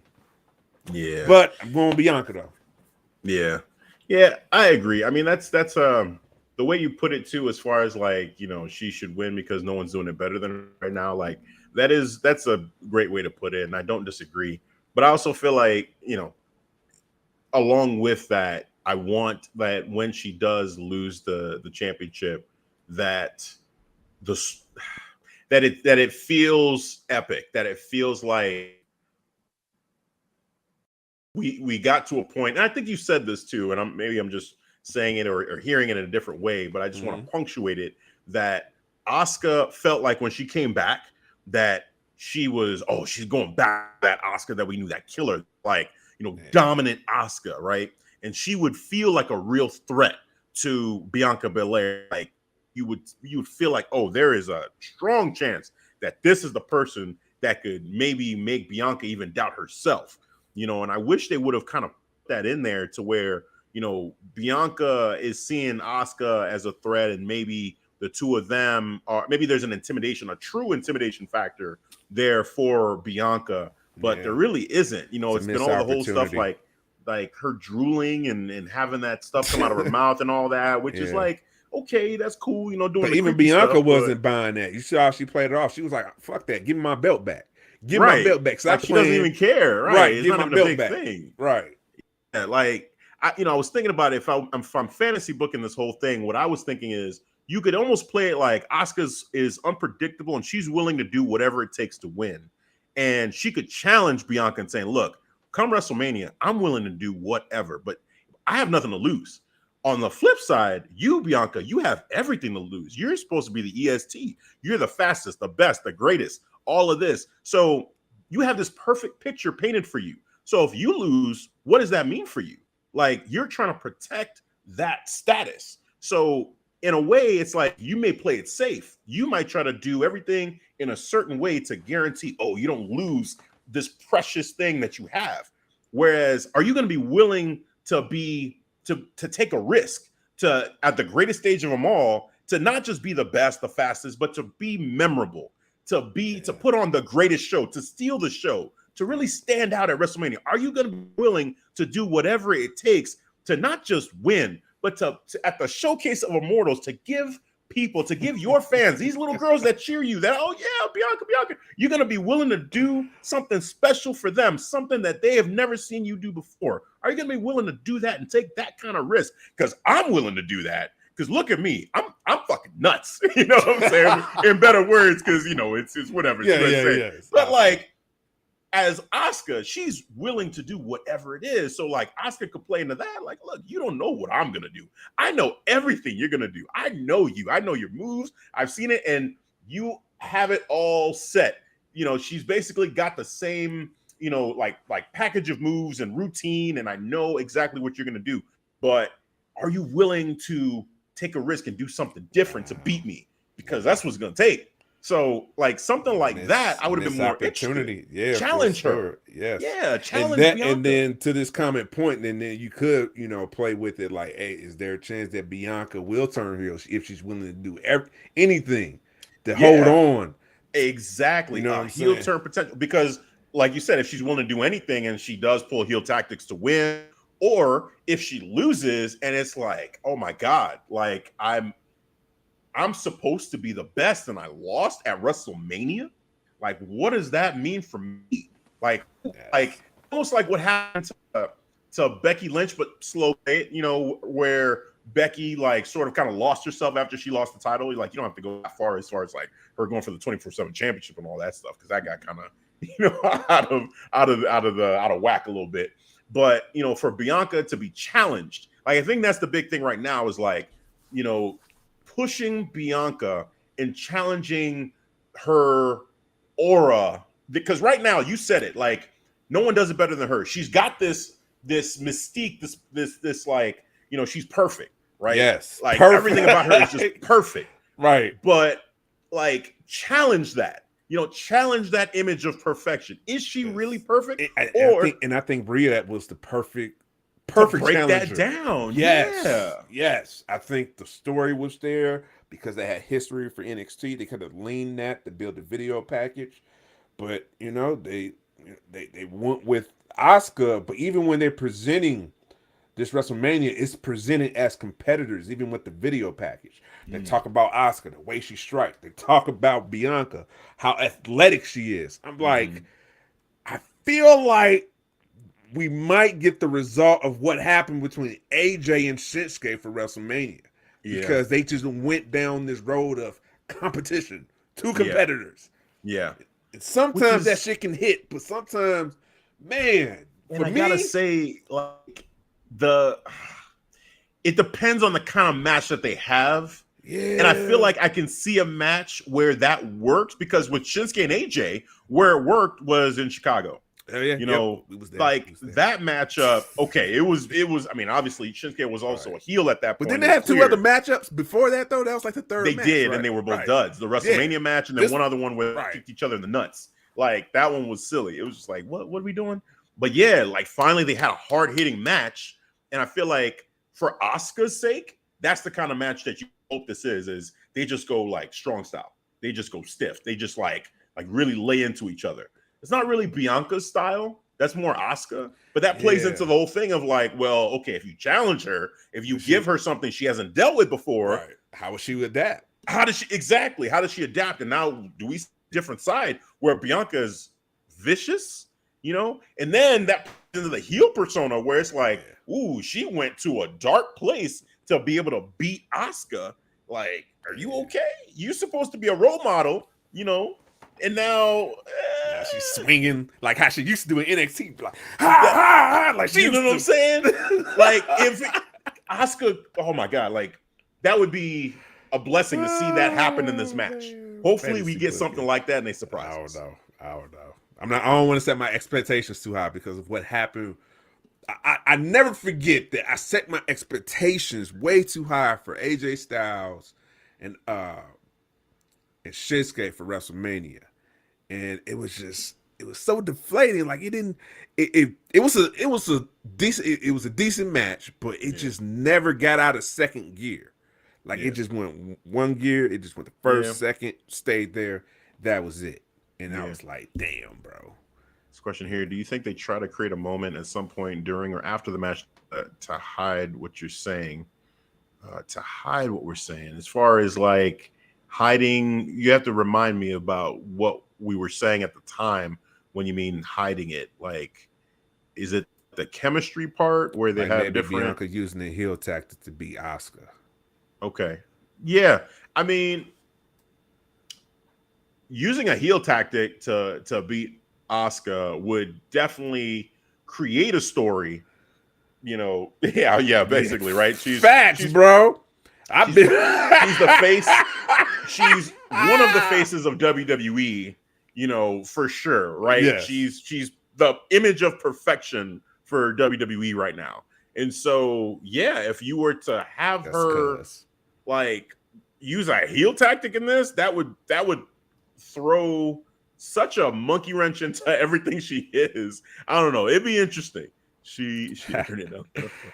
It's going to be interesting to see what they do. Ivan's in his feelings because I said last night that I said I hate when people say like, oh, the wrestler he deserves or she deserves. I'm like, well, I hate using that word deserve. I'm like, what about earn?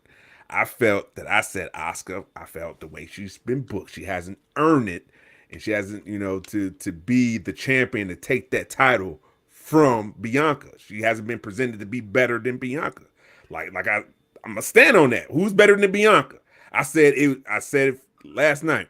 It's debatable if we was gonna do Rhea versus Bianca. Debatable. You know what I'm saying? Because the way Rhea's been built. Yeah. But when it comes to Bianca and Asuka just came out, Royal Rumble debut, new look. That's it. Having this goofball shit, spitting up blue blood. Okay. Nothing explaining to that. Nothing on the mic about what's this new character change at all. Explaining about, why I got this clown face makeup or anything like that, or what's my mission. Nothing like that. It was just the goofball shit from Asuka, and that was it. So Ivan, she didn't earn it. As far as like the way that they presented it, and she hasn't earned it through like the booking and the presentation, I agree. I agree that it's not in a way where I feel like, oh, she should beat Bianca based off of that. So where I feel like she had earned it is just in who she's been throughout her career at WWE. That's where I feel like you could make a case at any point in time where Asuka would deserve to be champion.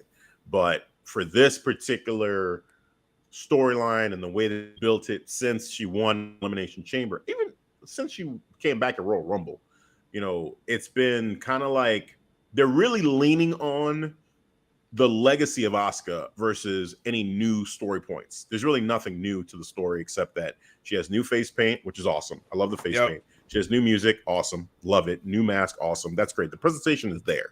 It's as far as like the entrance in the look, but the story wise, it's not adding anything to it. And for a reign like Bianca's, if it was a shorter reign or someone else she was going against, fine. It'd be totally. If she's going against Carmella, and looking to dethrone Carmella for the Raw Women's Championship WrestleMania, it's going to happen. Like that, yes, we would all be rooting for that to happen, and it would. That's a fact. That's a goddamn fact. That's easy. But and no disrespect to Carmella and Carmella fans, but it's just what it is.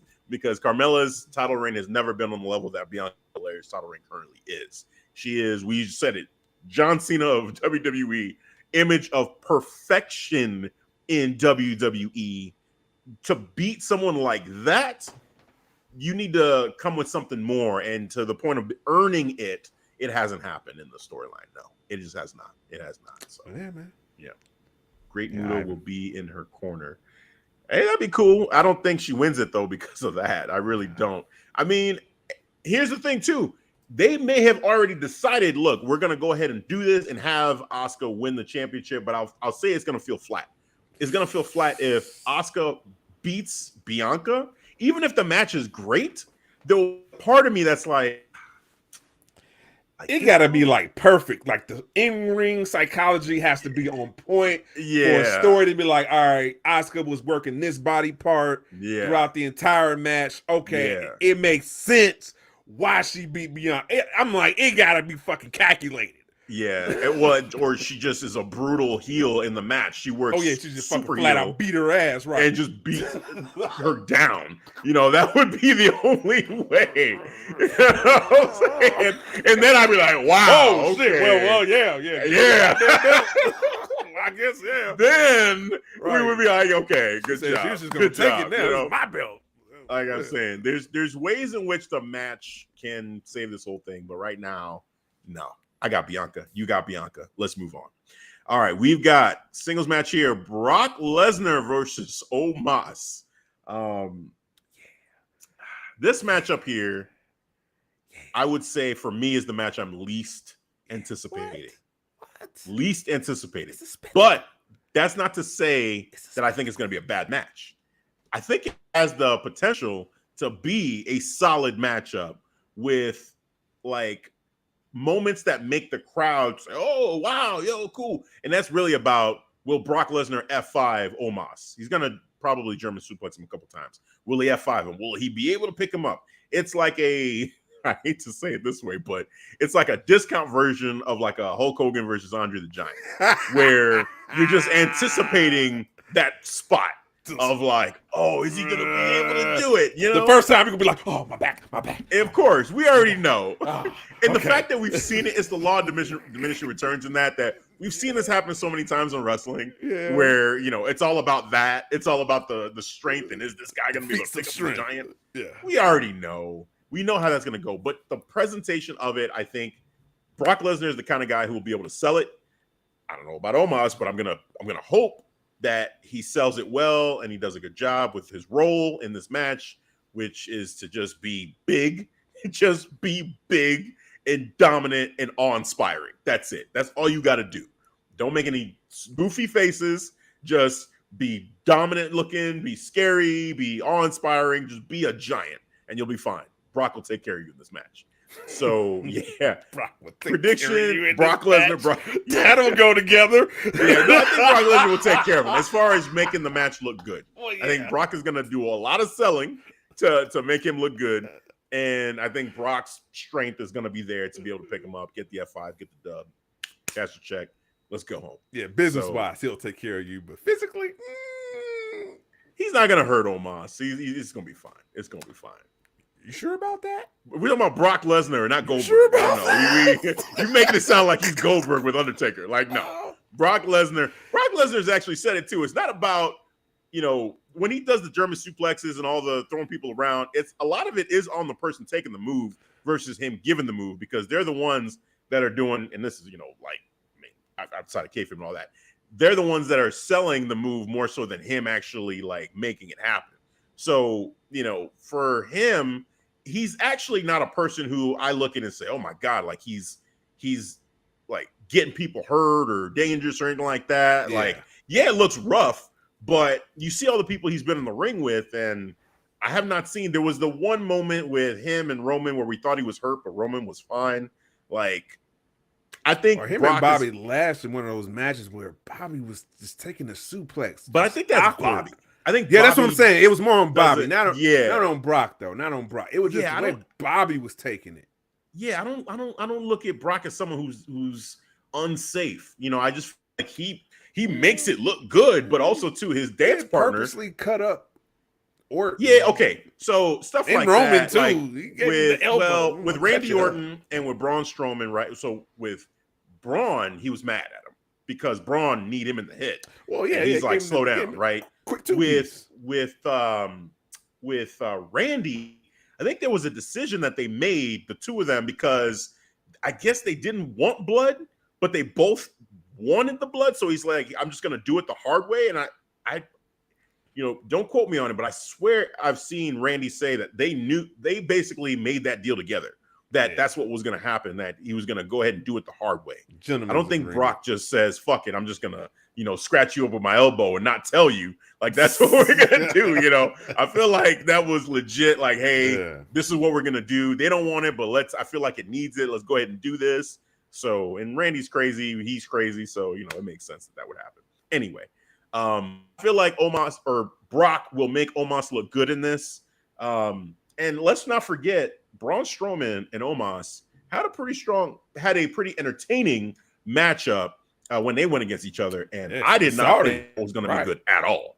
I was not with that match. So, after seeing that match and saying, hey, they did a good job, and I like the match too. I feel like this definitely has the potential to be at least as good as that. So I feel good about it. Brock Lesnar gets the dub. Moving on from there. Who you got? Well, like I said, man, I've been feeling weird since last night. What the fuck is happening?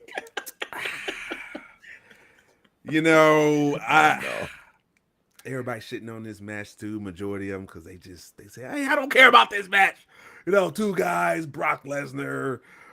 There's no story here either. You say there's no story? There's no story. No. There's no story. There's no story. Yeah. But I do like the spectacle, because this is just Brock Lesnar being Brock Lesnar, and you got Omos, just a big motherfucker, bro. And I always told you I can appreciate that old school giant, just basic. I got small move set. That's all I need. I'm going to yell, and you're going to get this work. And that's what Omos is going to do. Yeah. He's going to beat Brock Lesnar on WrestleMania, not clean, with help. Oh, man. Maybe Bobby Lashley just feeling like, good. You know what? Since Brock just be interfering my matches just off GP, I'm going to do the same thing at WrestleMania. I'm going to help out Brother Omos, and we're going to get this dub over Brock. Okay. So I'm gonna say this is the first time where my connection finally said, "Yeah, I can't handle what's happening right now." And right when you were talking about Omos beating Brock Lesnar, it just said out. Nope. It just said nope. I heard you say it, and then it paused. It doesn't concern you. And then that was it. But it's like, but you were saying the Hurt Business is gonna help him. Is that what you're saying? No, not the Hurt Business. I said Bobby will help him. Because, Bobby's gonna help. Yeah. Because Lashley, but Brock always interferes with Bobby Lashley matches too, just random. So why not? I'd be okay Bobby? With that. Right, Bobby. He'll do the same thing and help out Brother Omos, and they will beat Brock Lesnar. And you have a protected loss. Brock must have a protected loss. I think Brock has lost the last two for sure WrestleManias. Because he lost to Roman last year. Yeah. And he lost to, three. He's lost three in a row. He lost to Roman, he lost to Drew, and he lost to Seth 3 years in a row at WrestleMania. So what we're saying is this is gonna be his fourth loss in a row. And now it's gonna be Omos at WrestleMania. Yep. Okay. Yep, that's what I'm saying. I'm gonna stick with the statistics. The statistics are on my side. I don't know about that. The math is mathing. The math is mathing. All right, we'll move on from there. The math is mathing. We'll move on from there.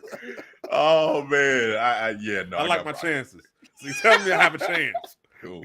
I like the whole Bobby thing. I do. I like the Bobby thing, and I feel like that would be an acceptable way for him to lose if Bobby gets involved. But then I ask the question, why did they just do Bobby versus Brock Lesnar in the first place if you were going to have him do that? That's what I wanted, man. I'm not going to lie. Like, before the whole Omos, I thought, since Brock Lesnar decided to kick Bobby in the nuts, I'm like, continue this, cool. Continue this in WrestleMania. They might as well have a fight pit match. Let them just get it out their system. Yeah. You know what I'm saying? And then, whoever,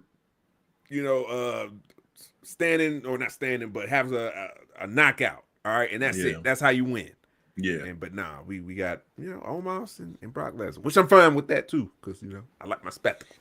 It's going to be a fun match. And Brock is about his business. All right. He's a businessman. If he chose Omos, he chose Omos for a reason. Like I work with him. All right. I put him over. Right. Yeah. We'll see. Work. We'll see. pop an I think he age wants to cut win. check. I think that's why I picked him, because he wants to dub. Sure? That's okay. You sure about that? Hey, sure? Omos losing to Brock Lesnar isn't like gonna. Well, they Omos. ain't gonna hurt him, right? It's fine.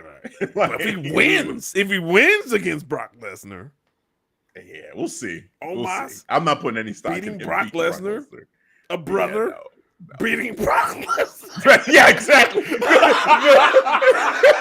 The math is the math still mathing? Is the math still mathing? Are the statistics still in your favor, sir? No, they're not. They're not. I can admit that. No, the math ain't mapping on that. Oh man, statistics are not on my favor on that. You just put more gasoline on that fire, man, against that pick, but that's okay. That's okay. Oh man. All right, let's move on, because we got a fire main event to talk about here. On your side, it's pretty straightforward what you're gonna pick. We already know, but we got to hear you say it anyway. So let's get to it. Let's get to the main event. Let's go. It's gonna be challenging for the undisputed WWE Universal Championship. The undeniable or undesirable becomes undeniable. The American Nightmare, Cody Rhodes. Yeah. Oh my goodness. It's just so unnecessary. This is so unnecessary. Very necessary. A visual representation. Oh my God. To tell the viewers, we got levels. Is it all right? It's levels to this shit. It's levels. Versus that guy. My guy. This guy right here. I was going to do the whole intro. I'm still going to do it because fuck it, but Jesus Christ. The reigning, defending, undisputed WWE Universal Champion of the world, the head of the table, the tribal chief, God mode himself, Roman Reigns. Oh man, tell me you got a normal visual of this to go along with this, because this is crazy. Normal visual? Not that. There's got to be a normal visual. They can't just be this the whole thing. Be looking at the whole time. It was, but then I was like, nah, erase that. This is Tribal Chief 1,000 Days. I need to acknowledge the Tribal Chief. We need to celebrate the upcoming 1,000 days. We need to let people know. Oh my goodness. People would have put all your faith in the Cody. Cool. Go ahead and do that. But I'm gonna rock with my guy. I got no words. I don't even know what to say. Go ahead and do your prediction, man. Go ahead. Prediction. Sermon. That's what I'm gonna do. I'm gonna deliver this sermon. Back-to-back nights of sermons. I gave one for the Tribal Chief on the Wrestle Bread podcast. Shout out to JD. I'm gonna do it again. I'm gonna bless him on the Clark Street Wrestling podcast. The Tribal Chief. We already know what's gonna happen. 1,000 days. That's where we're heading. I don't know why. You know what? I do know why. Because non-believers. Okay, I get it. You know, you just can't accept the fact that you have the one. He is the one. All right, he's the savior of professional wrestling. Why won't you accept that in your heart? But it's okay. It's okay. It's not for everyone. It's only for the few, for the worthy selection. Because the Tribal Chief, he will reward the people that stayed faithful to him. Not to the bloodline, to the Tribal Chief, to the island of irrelevancy. Wait, I think it means island of relevancy, but that's okay. You said irrelevancy. Did I say? No, I said relevant. No, you said irrelevancy. You said island of irrelevancy. Yeah, you did. I thought I said okay. No, you meant relevancy. Island of relevancy, but you said island of irrelevancy. It's okay. I got you. Help the sermon out a little bit. Jesus Christ. Oh man. But the head of the table, the Tribal Chief, is going to prevail on WrestleMania 39 on the main event, standing tall over the finish the story. Oh yeah, he's gonna finish the story, all right, on his goddamn back. All right, and then Cody's gonna come on Monday Night Raw. It's gonna, give his cold speech. I'm gonna come back stronger, and then you face Gunther for the IC. Take that belt off of him. He's a good worthy candidate. You do that. Be an IC guy. Be a worksman title. You're a work guy. You're a work rate guy. That's what you do. Professional wrestler, work rate guy. That's what you do. It's perfect for Cody. Just like the Tribal Chief said. But yeah, Tribal Chief, get them ones up. Standing tall. Hashtag forever champ. Hashtag team 1000 days. Hashtag false prophets will fall. That just came to my brain. That was an ad-lib right there. I was going to stop at hashtag forever champ. Hashtag team 1000 days. But that just came to me. False prophets. Yeah. You good? Decided. I'm good. I got it all my system. Good. Oh, man. Yeah. I don't even know That's a Mania weekend. Let's go. This. So, here. Let's just do what we can to help Cody out here. Hold on a second. This play is the music. You want to play the music? This is it's cool. You don't want to play the music? No. We're gonna here put that. Yeah. Gonna do that. There we go. Okay. I'm gonna size up Cody Rhodes a little bit better. Do what you got to do. I guess. On this here. Yeah, hold it up. There we go. Make sure your home don't get tired. Yeah. No, it's cool, man. It's cool. I'm gonna do this. Oh, because yeah, we gotta pay some respect to this dude. Yeah, pay some respect to him. Because Cody Rhodes is getting disrespected here by one Devin. But that's okay, because I got you, Cody. I got you. So do me a favor for my part, my sermon here. It just drop the graphic altogether so I can just go ahead and focus. And then you can put it back up when I'm done. I need to do that because wow. My sermon, I need it to be more neutral and more objective as I typically am on the show. I'll do this. I'll put the first graphic up we had. Okay, you got one. All right, sweet. Do that. Let's go ahead and even it up. Since it is really about, to just sum up WrestleMania, it's really about Team 1000 versus the three best friends. All right, that's fine. I can work with that. Okay. All right, Team 1000 versus the three best friends. So it's not about, Team 1000. It's not about the three best friends.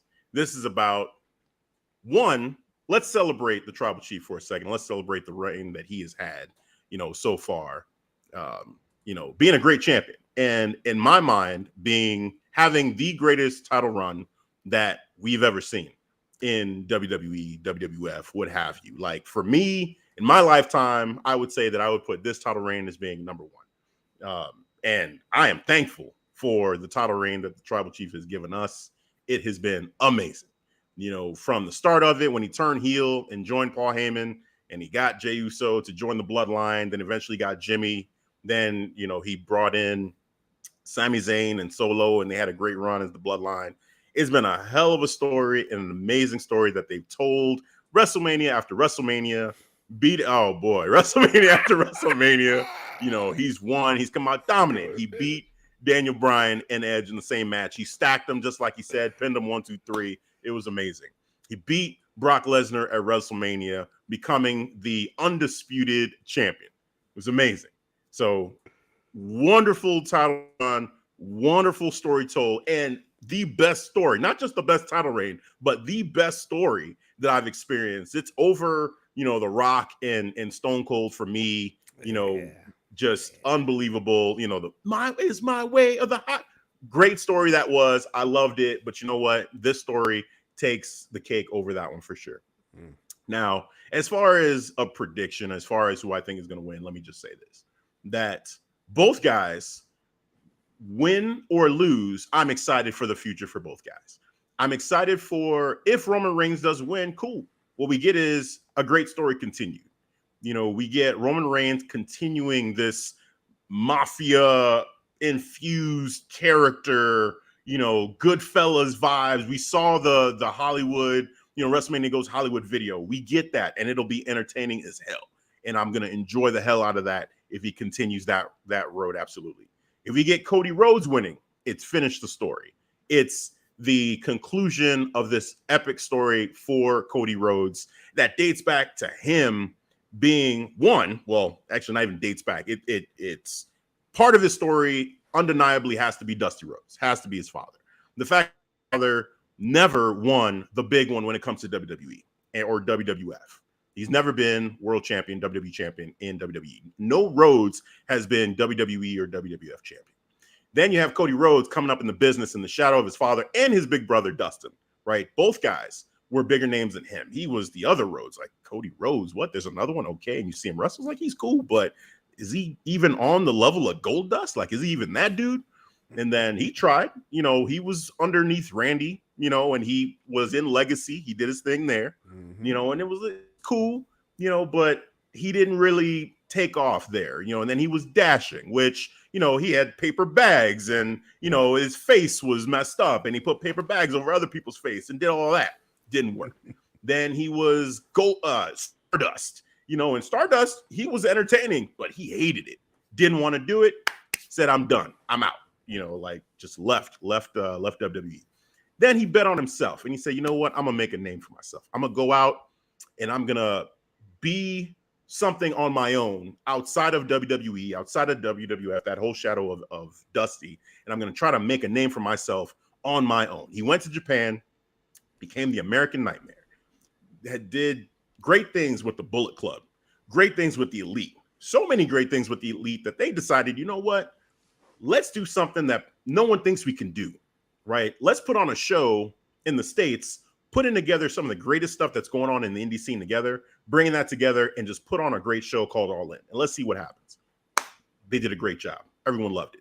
Then they said, you know what? Let's make this a thing and let's build a company around this. Made AEW.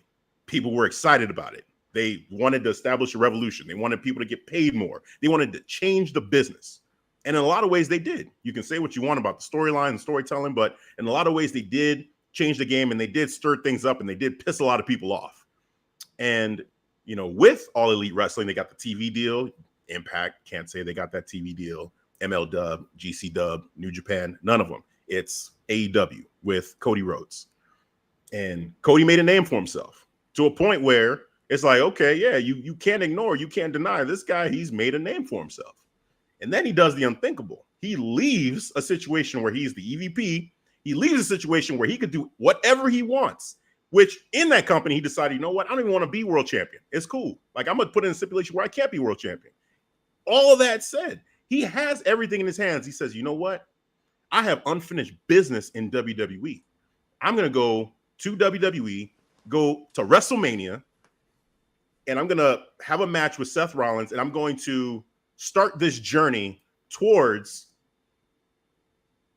doing something that has never been done in my family. And he has the match with Seth Rollins, blows everybody's mind, carries his music over from AEW to WWE, does that. Great. Phenomenal, right? Then he has a series of matches with Seth freaking Rollins that were fire. Everybody loved those matches. The conclusion of those matches, Hell in a Cell. Oh my goodness. Like, tears his pec. Toro. Yes. Tore his pec.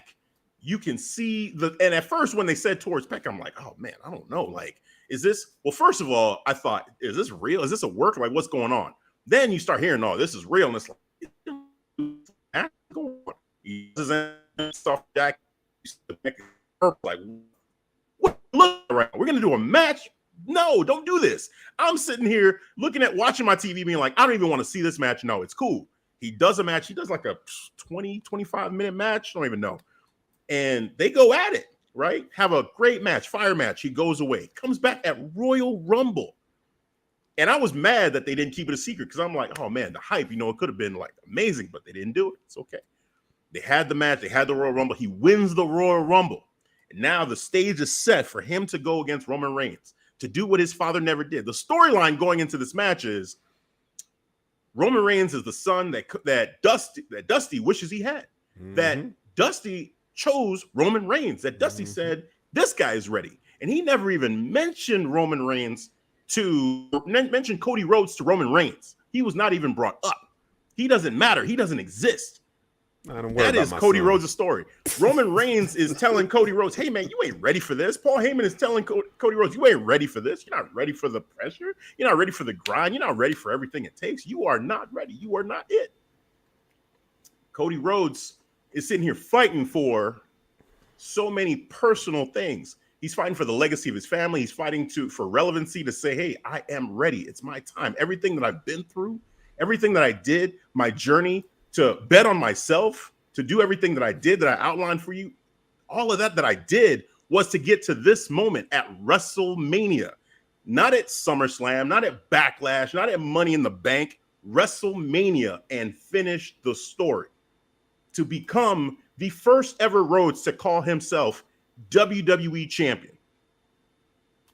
Lightning in a bottle, you catch that every so often in anything, right? In wrestling, like, it's like saying, we talked about Rey Mysterio, you know, the whole thing that happened with Eddie Guerrero, right? The year he had, then he has the match at WrestleMania. Could you imagine if they would have said, you know what, we're not going to have him win at WrestleMania. We're going to have him lose at WrestleMania, but then go back to at Backlash and win it there. Or Daniel Bryan with the Yes Movement. No, we're not going to have him win it at WrestleMania. We're going to wait, and we're going to have that at SummerSlam. Or Batista, we're not going to have him beat Triple H at WrestleMania. We're going to have him do that at No Way Out or whatever, some random show, right? These moments, right, where you catch lightning in a bottle for a specific superstar, and you say, hey, there is something happening for this guy right now. You have fans literally, Cody Rhodes' song, as fun as it is, those lyrics are not like straightforward lyrics, right? You made a joke earlier on saying, man, like, adrenaline in my soul, something, Cody Rhodes, right? Like, it's not easy to remember that song, but you have the fans singing along, trying to learn that song. I'm listening to them, and week after week, it gets louder and louder and louder to the point where everybody is invested and they are into it. That part gets louder and louder every week. This is a moment. This is a moment in time to where it's lightning in a bottle. It's once in a lifetime. Could you wait and do it later? Sure, you could. You absolutely could. But it will never be this. It won't be this. So I am rooting for them to go with, hey, we've got lightning in the bottle. We've got the moment. We've got the time. We've got the guy. Let's make history. At the Showcase of Immortals, give the fans a moment to never forget, and to give the ending of the title reign of Roman Reigns the respect that it deserves by giving him an opponent worthy of taking off of him. There hasn't been someone more worthy in a story format. Sami Zayn, you could say. There's some other people, Drew McIntyre at Cardiff, you could say. But the entire life story of Cody Rhodes and the legacy that he has with the Rhodes name and with Dusty on the line, this here is a moment that is worthy of Tribal Chief saying, you know what? Yes, this is someone that I'm willing to drop the championship to because of all of that. For Cody, he's the type of person that can take that burden and be the guy and be the face of the company. He's built for it. He's made himself into that guy already. So that's my sermon as far as it goes to Cody Rhodes. Regardless of what happens here, it's going to be an enjoyable WrestleMania. We win as fans either way. All right. As fans, we win as far as Roman Reigns winning and continuing his historic reign. It's been beautiful storytelling. So to have him continue on his reign, hey, excellent.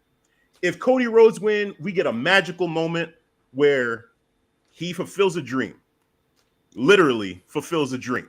So I am looking forward to it. I am excited. I'm picking Cody Rhodes. I'm going with the story. Of course. I'm going with finish the story, and I'm gonna enjoy it. I can't wait. It's gonna be amazing. I'm not surprised. I'm not shocked because the story is incredible. All right, I get it from Cody's perspective. Yeah, the moment, but at the end of the day, I gotta go to what I know. I gotta go to what's consistent. I still gotta go what I still think is still the best right now is the tribal chief, head of the table, who will give Cody Rhodes a nightmare of a loss at WrestleMania. Let's go. I gotta react to this here. So I've been saying, wait, Cody was not all his idea. Cody made himself because of assistance of the Bullet Club, because of he finally found himself because of the Bullet Club. I think he meant AEW. So you like Cody was not. Well, I think like, he's saying AEW that now like his idea. The success he had in Japan was the idea, like American Nightmare and all of that. Like the Bullet Club should get kudos for that, and it was really them that made Cody Rhodes who he was in Japan. I'll say this, whether right or wrong in that statement, it doesn't take away from the success that he had in Japan, and then with All Elite Wrestling and the Elite, whether it was Bullet Club's idea, New Japan's idea, his idea. The fact is, he executed it to the point where you had to talk about it. And I would say this, with Roman Reigns, you can't take away the success Roman Reigns has had, given that there is a writing team in WWE that helped. I was just about to say that too. I was going to say like you could say even Paul Heyman, like, because of the tribal chief, because of Paul Heyman. Right. Like, no, man, you gotta give what Roman's doing too. He's putting in the work. He's convincing. He gets you emotional. He gets you invested. So yeah, same thing for Cody, bro. It's a collaborative effort, with a lot of these wrestlers. When it works, it's not just the one person that's making it as successful as it is. If let's keep it to Roman for a second. If Roman doesn't have Jey Uso pull his weight as far as the beginning of this story being as emotional as it was between him and Jey, then do we even get the story of the Bloodline period? Like, what if Jey had sucked in his performance? What if it just didn't work? I mean, there's so many people that come into play. What if the chemistry wasn't there with him and Paul? Like there's so much with all of this that I feel like, you have to give kudos to everybody involved. Roman is a big part of it because he's the star. He's the center of it, right? Like he's, delivering on his end of the deal. And then he still has to execute. Heyman. Yeah, he has to execute. Exactly. Like you can't take away from Roman Reigns, just like you can't take away from Cody Rhodes as far as overall execution, regardless of how much help either guy is getting. So fact. I've been saying that song was out before Cody decided to use it. Okay. I mean, it does, like, sure, and I don't know, man. Edge's theme is, a song that belonged to Alter Bridge. Like, it's fine, like that doesn't even matter. The fact is, I hadn't heard of the song until Cody Rhodes used it. Same. It's like it doesn't make the song any better or worse. It's just we're having fun with it, and it adds to his whole mystique. So yeah. Kofi, what's up, man? What up? Kofi in the building. Dirty Heels, what up? Shout out to Dirty Heels. Didn't watch SmackDown tonight. Watch Ring of Honor. Yeah, Ring of Honor got their super card of what's it called? What's their pay-per-view called? I don't know. You don't know, but they got a pay-per-view tonight. Well, it should be over now, but yeah, check it out if you can. Yeah. But I watched I watched a little bit of SmackDown because we had Thunderstorm watch, so that took over our feed. Yeah, like we said at the beginning of this whole thing, like there was some tornado watch, thunderstorm watch, high winds. Like basically news took over, trying to update on what was going on live. So SmackDown was shut down. In the Midwest, there was no SmackDown. Yes. You in Chicago, you did not watch SmackDown. No, you got to watch it by other means. Even if you had a DVR, the storm took over. I thought about it. I was like, I do have other means to try to watch this, but I'm like, you know what? Let me just pay attention to what's going on. I tried the other means, and the other means, I'm like, why is the volume so low? So I couldn't even. I'm like, come on, man. But and I want to enjoy it too. So I'll just catch it on Hulu. It's fine. Yes, it's fine. Yes, but that's it. That's it overall. I mean, I am excited for WrestleMania. I'm excited for the Raw after WrestleMania. And I'm excited for the recap of this whole thing because it's going to be interesting coming back here and saying the follow up one way or another for all of this. Oh man, like it's what is that? Ivan is really what is going on? I don't know why Ivan's so worked Britney up for it, man. This bro Genie in the bottle moment. What does that even mean? I don't know, man. What is going on? Ivan, man, what Britney you on tonight, Spears bro? Genie in the bottle.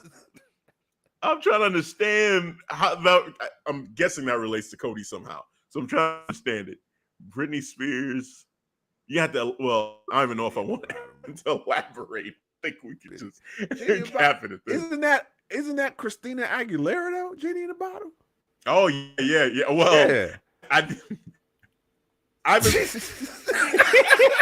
you all over the place. I'm sorry. I was thinking about it to save you, but I was gonna help you out, man. But hey, no, that's not I'm even shutting this shit down, man. Fuck all that. It's all over the place. You got the wrong artist. You got the wrong artist or the wrong song. Either way, the math ain't mathing. Britney Spears, Speeds. Yeah, no, it's okay. It's okay, man. Yeah. We just gonna go ahead and keep having fun. But yeah, it's gonna be fun, man. It's gonna be fun, like just recapping this whole thing and seeing how it went. Like I'm excited. I'm gonna catch NXT as well and see their show too, Stand and Deliver. That should be fun. Definitely excited to see those guys bring it. NXT 2.0. Yeah, looking forward to that. He's doubling down. It's not Britney Spears Genie in the bottle. It's still not the right. Right, man. It's Christina Aguilera, bro. Come on. But will stay shut. Tribal Chief, 1,000 days period. Down on it. Like Britney Spears. You gave the correction of Spears. At least you corrected, Spears. Get points for that. Yeah. He didn't autocorrect. So, it's at least more legible this time. But it's still inaccurate. Christina Aguilera. Oh, man. Ivan, you good, bro. Oh man, shout out to Ivan, the Professor Bloodline brother in the building, man. Make sure you checked out his earlier episode. Came out. He was solo bolo for a little bit, then Chris came through with his conspiracies. He, letting us know what's gonna happen with the Bloodline, the tag team match. I'm like, okay, all right. So check it out. Yeah. Shout out to Richard, Clark Street Wrestling Show, and Devin. Breaking news: Lashley has an open challenge tomorrow. Or Sunday, it has been announced. Oh, shit. Okay, open challenge. For who? So he's going to have a match on WrestleMania. Okay, cool. So that's the 14th match. Is that what you're talking about? Is that's official? Because I have wrote down the matches since last night. I got a total of 13. So if they did an update, that'd be 14. Trying to see if I can see anything online. Because I got 7 for night 1 and 6 for night 2. So Bobby, if he's going to be Sunday, that would be 7. So it'd be a total of 14. Is that on the website? Where are you seeing that at? About the open challenge? I don't know. Let's see. Because that's what he said on the comment. Yeah, where's this verified? I'm just trying to verify it. Just make sure. Trust but verified. That's right, brother. Bobby Lashley. There's someone on Twitter saying Bobby Lashley has issued an open challenge for WrestleMania, but it's a random account. Shout out to Jacoby. Let me check WWE.com real quick. Hold on. I was just checking general internet, but. Oh no, go do your thing, man. I'll go through the comments, man. Shout out to Jacoby Peter. Do Christian show up, Devin? I don't know, because I take, you know what, fuck that. I don't even take rumors as a grain of salt. I just don't believe them. I don't fuck with rumors. That's the mindset I have. That's why I have so much fun with wrestling, because I can see a rumor in Twitter, like, oh, such going to be there. I still don't believe it until I see it. I believe it when I see it. So that's how I feel. So do Christian show up? I'm gonna say no. All right.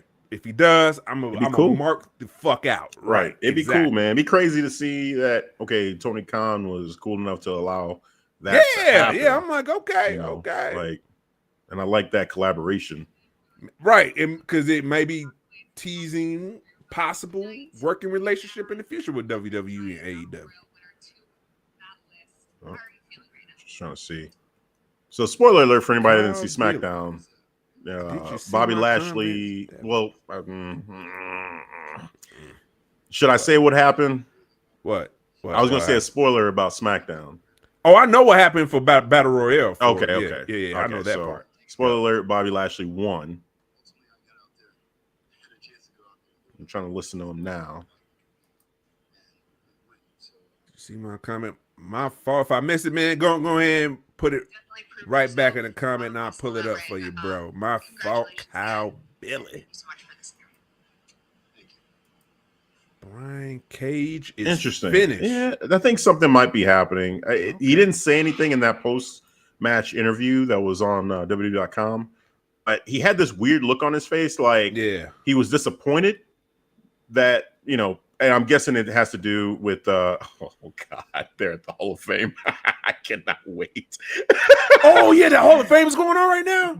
Well, dumb. I just see there. First of all, Judgment Day is dressed to the nines. Is Dom Rhea and Damian Priest? They are dressed to impress. Something. Oh shit! Yeah, something happened. This is the WWE account just says so disrespectful. And oh man, we need to watch this. Oh, you know what, bro? I'm gonna pull this up after the live stream. Oh, sorry, folks, I can't put it off for copyright reasons, but after this, I'm pulling this up. We gotta watch this. We gotta watch this.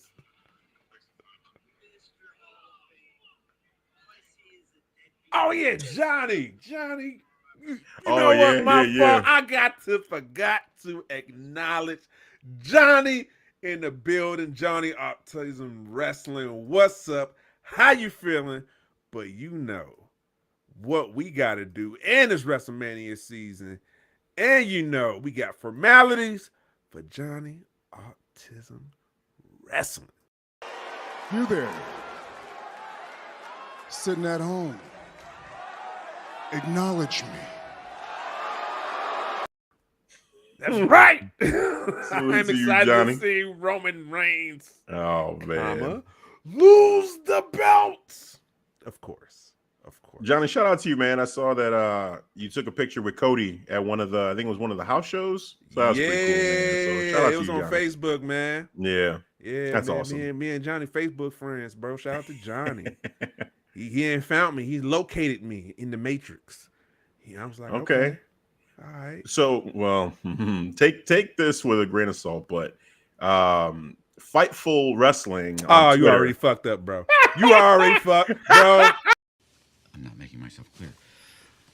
I don't give a fuck. I didn't want to hear it. I don't want to even hear it, bro. As soon as you said at Fife, I was like, bro, fuck that. I don't even want to hear it. I don't want to hear that shit, bro. Hell no. Let me just see if it's linked to his account. You can't have WrestleMania without the Almighty who wants to step up. After winning, I need to see it on his account. Okay. Bobby Lashley's account on Twitter. Okay. I'll say it once again. I am free Saturday and Sunday. You can't have WrestleMania without the Almighty. You just can't. Whoever wants to test me, step up. That's Bobby. Ooh, he wants to smoke. One for Stone Cold. No, let me shut up. I said Stone Cold. Stone Cold want to step up. My weekend is free. Let's see who's really ready for real challenges. Who wants to step up and get something from the Almighty? Respect, bro. Okay. Respect. Okay. Yeah. Oh man. I think it's funny. There's a picture too. Oh, where'd it go? Oh well. I saw a picture of a wrestler underneath that when there was, but it's not there anymore. But maybe, you know, if it was spoilers there or anything. But Switchblade could be free as well. Just saying. Yes, Sorry, yes, Ivan. hey, yeah. Switchblade might be free. Yeah. Well, Ivan, he conceded, so he accepted. Oh, he conceded. That's right. Yeah, My bad. Right. Now he got to accept that Christina Aguilera has the official song. The actual singer right. of Genie in the Bottle is not Right. Britney Spears. It's Christina Aguilera. That's what you got to accept, bro. Because that's a fact. The fact don't care about feelings. So, feel what you feel, but oh no! I was thinking about a way to just say, "This is what he meant." This is fuck just that, bro. I'm sorry, I was like, no. nah, man. That's No. I was like, man, I'm tried. point that out. Nah, fuck that. Nah, but you being too nice. Nah, Ivan, it's all good, man. It's all good. We get it. Bloodline, brother. In the bottle. Kyle, LW return. Yeah, didn't you mention LW return because of LWO return? Yeah, there Okay. was a backstage moment where Rey Mysterio gave Santos a shirt, and he's like, "You for real?" He's like, "Yeah." And then they turn the shirts around, and it was LWO. So yeah, I guess official. Shit. They're gonna be a faction. Hey, man. And like I said, Rey Mysterio, before that, I noticed he was wearing the chain. I don't know if it was like the Raw or SmackDown before this, you did mention but he that was too. wearing a chain that said LWO. So I just thought, okay, well, back in the day in WCW, yeah, he was in LWO. Maybe he just was kind of feeling that, but maybe they're turning it into a thing. We'll see. Raw after Mania. Hey, man. Shout out to Kyle Billy. Thank you. Let us know. Unfortunately, I didn't see because we had a tornado warning, watch, thunderstorm. Right after that, warning. So they shut down our feed. TV. So yeah, I think it might have just been like one of those digital things or exclusive. It might have been because Ray was dressed up. Okay, cool. It looked like he was getting ready for the Hall of Fame or something. It's on the YouTube. Jake Stone, Devin, Naomi is backstage from Ring of Honor. Are we sure about this? Hold on, what? I mean, okay, but what that mean though? Look, what that there mean, could be a lot of people backstage. Yeah, that doesn't really mean anything. But women's division for AEW for Naomi, nah. I'm gonna leave that alone. Yeah. All right, man. It's been fun. It's been cool. Enjoyed hanging out with y'all. WrestleMania weekend. Sorry, Devin. The recap is gonna be very interesting. You know what? Devin's gonna have a lot of if the Tribal Chief wins, Devin's gonna have a lot of energy for sure. He's gonna be having a lot of fun.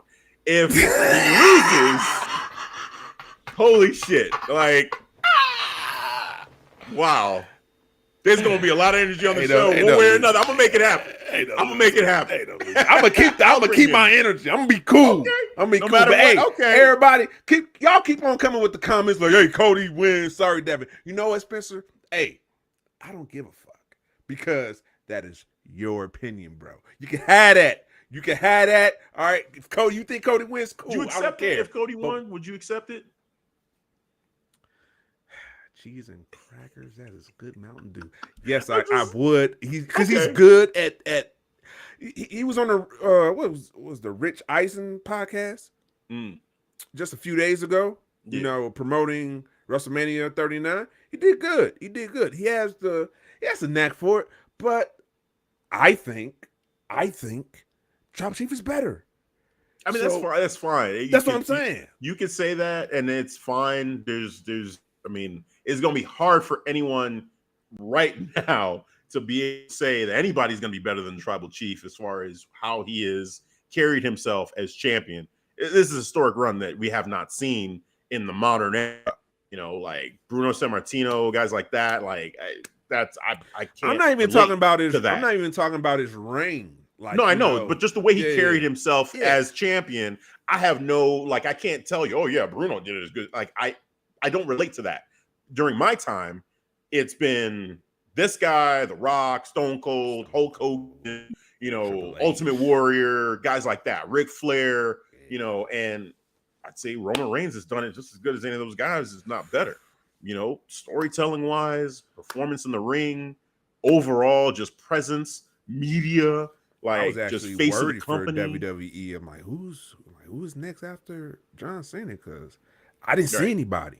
I didn't see anybody as the next guy. Like, Right. they projected, like, after Michael Jordan, you had Kobe, and after Kobe, you had LeBron, and they always like to let you know. But right now, well, not right now, but after John Cena. John Cena, I was like, ugh, this shit look kind of shaky, bro. Yeah.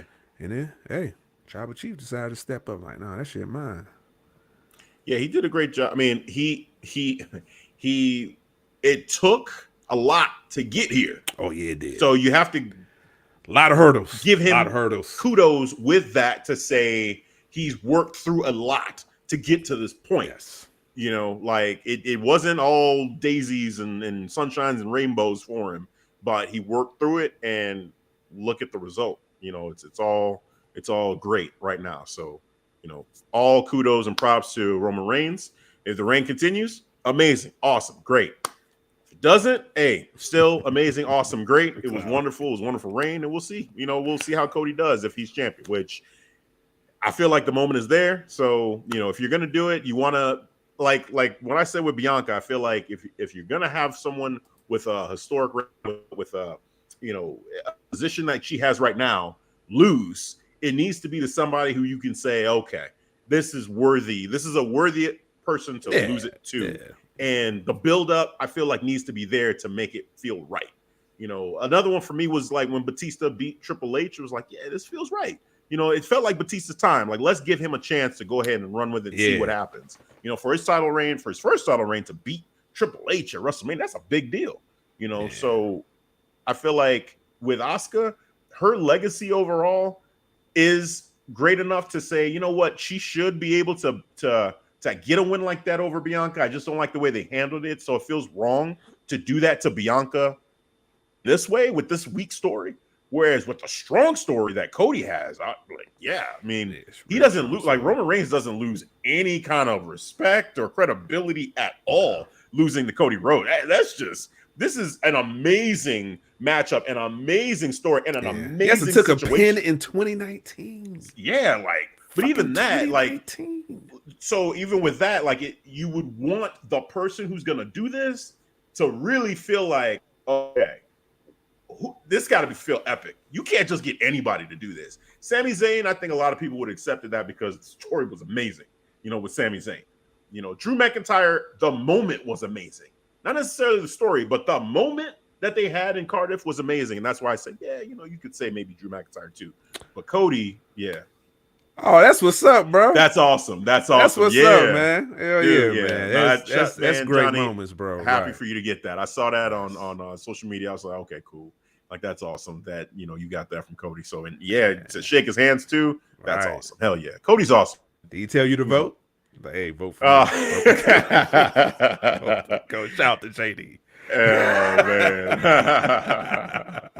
Yeah, man. But yeah, it's gonna be fun. I'm excited. It's a lot of fun.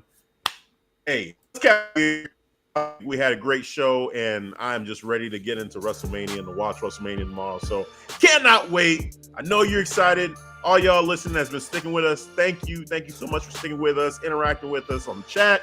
And yeah, it's WrestleMania weekend. Let's go. But before we do, you know what time it is. Devin, please tell the people where they can catch us. Yes, before I do, I'm going to let the people know. Look at the ticker below. Big announcement. Bloodline watch along coming back. But hey, there's only one place, only one spot. All right, only one platform where you can find us, and that's Twitch. Twitch.tv/Bloodline Entertainment, ENT for the abbreviation. All right, make sure you do that. Make sure you download the app. Make sure you follow us. We already got a whole bunch of videos too. Catch our replays. You can see the replays of the chat too. Have fun with it. We're on the Twitch. All right. So make sure you don't miss out. It's going to be fun. Night one, only night one, will be exclusively on twitch.tv/Bloodline Entertainment, ENT for the abbreviation right there below. See right there on the tick. All right, for the people that's watching, but if you're listening, you heard it right there. You heard my voice. I said it. Twitch.tv Bloodline. Entertainment, ENT for the abbreviation. Let's go. All right. We ain't playing around. Watch along. Twitch, TV. But night 2, we everywhere. We everywhere. We casting net. We everywhere. Twitter, Twitch, Facebook, YouTube, everywhere. BloodlineNetwork.com. That's where you can find all the watch-alongs too. We find Circle of Debate. You find Wrestling DeLorean. You find Top Row Wrestling Talk, who just had an excellent, hell of an episode. All right. And the trifecta team that came back. All right. Grandma Wendy, High Class Bruce, the Lunatic, South Philly Psycho Dom, my shield brother. They are back. Check them out. Check out Roto Slapper Sports. Shout out to Streets doing this damn dizzle. Shout out to Tim King, the Tim King Show. Shout out to the Universal Wrestling Podcast. Shout out to Nick and Keith Juicy doing this thing. He loves the Capri Suns. He loves them. All right, he loves juice. He loves sugar, the juice. Shout out to Capri Suns again. They got their thing over there.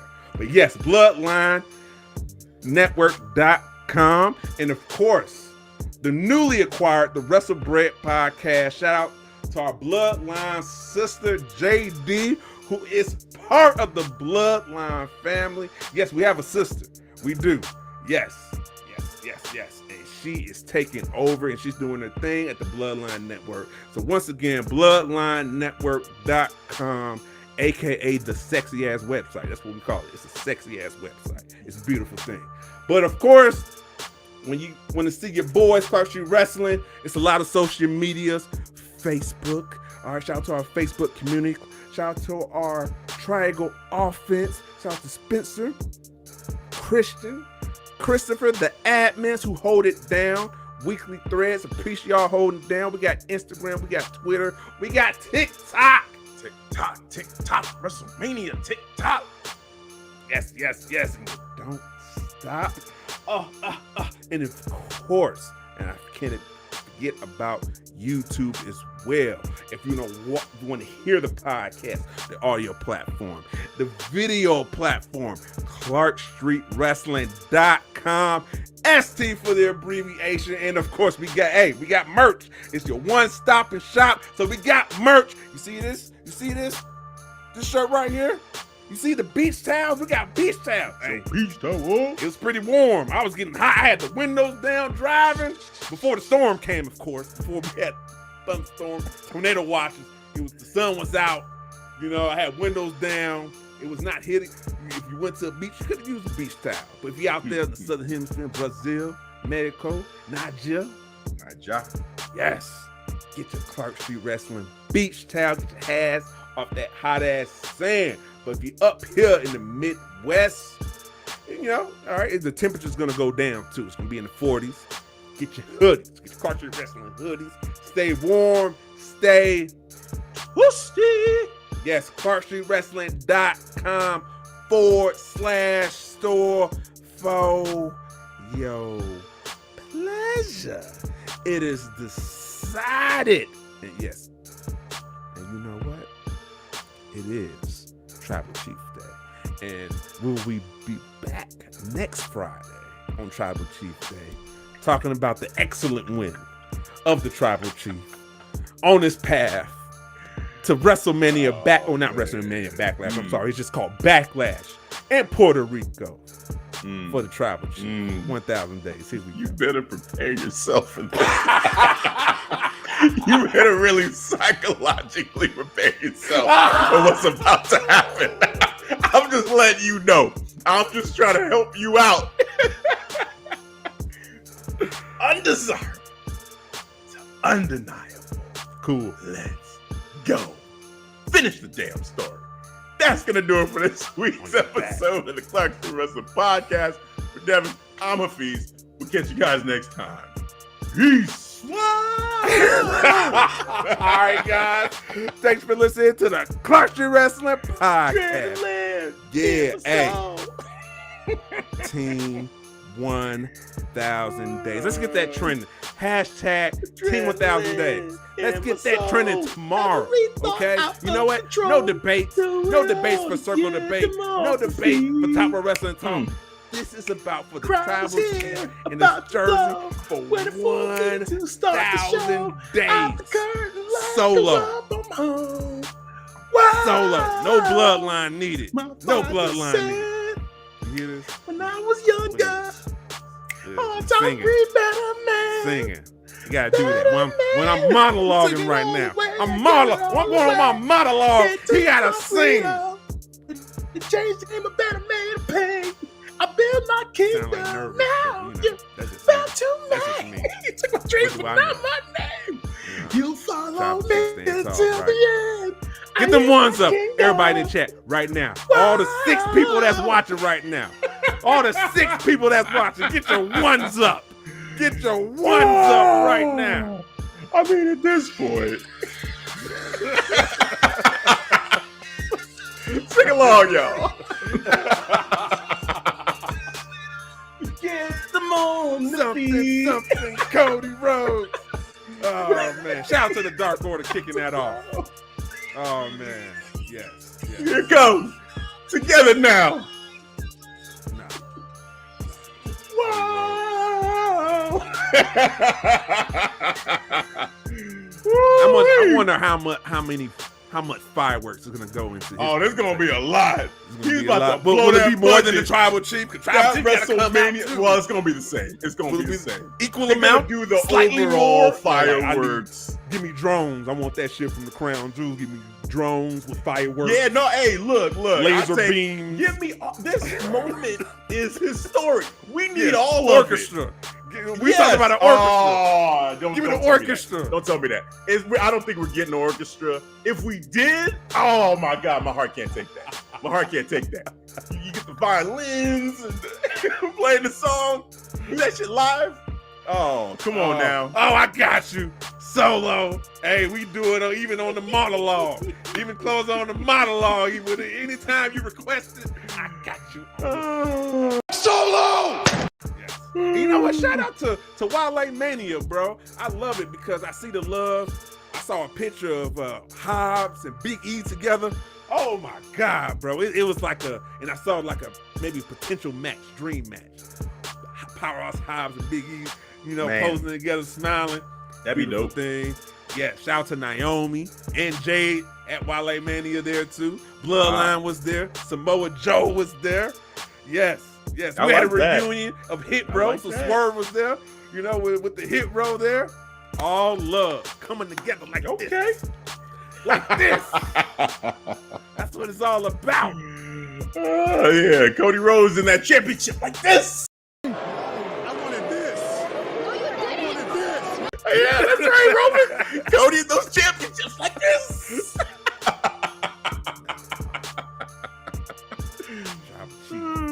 All day. Hashtag forever champ. I say hashtag forever champ for a reason. Next Friday. All right, remember this. I try to warn y'all. I try to warn us. I We try to worried warn about y'all. you. Y'all We worried about did not you. heed the warning. We're Y'all good. did not heed the We're warning. good. Hey, we're good either way. You decide It's to listen you. to your false prophet. It's You decide to you, listen to your false prophet. No, I'm See? telling people When you it's gonna be great either way. That's what I'm telling people. You, I'm worried about because you have not accepted the idea of this ending yet. Just prepare yourself. That's all I'm saying. Too much it may fun. continue. I'm having too much fun with Prepare this. yourself. This Hear is yourself. too much fun. I know, that's the My problem. brain is too much It ends. fun. Woo. It's like I said, it's similar to the Undertaker streak. I get joy out of this. Who's next? Who's next? Who's And in the next? two at WrestleMania, you're gonna be like that dude in that WrestleMania clip. Nah. Tribal Chief beating Cody Rhodes. Tiana, Khadijah, Lenny Carvel, him, her, him, bodies. Oh my Yes. God. Delicious body. That's all. You'll be hearing that tune in your dreams, in your nightmares after he wins this. Waking up, You're gonna be right. Your alarm gonna go off. You're gonna be, oh no, not again. Not again.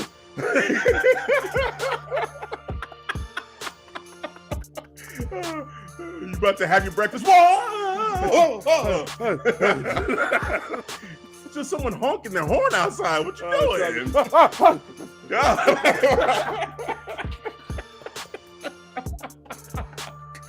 Oh man, that's awesome. All right, we're done with this. We're done with this done. monologue. Let's go. Tribal Chief, y'all know the deal. Tribal Chief. It is decided. It is decided. Time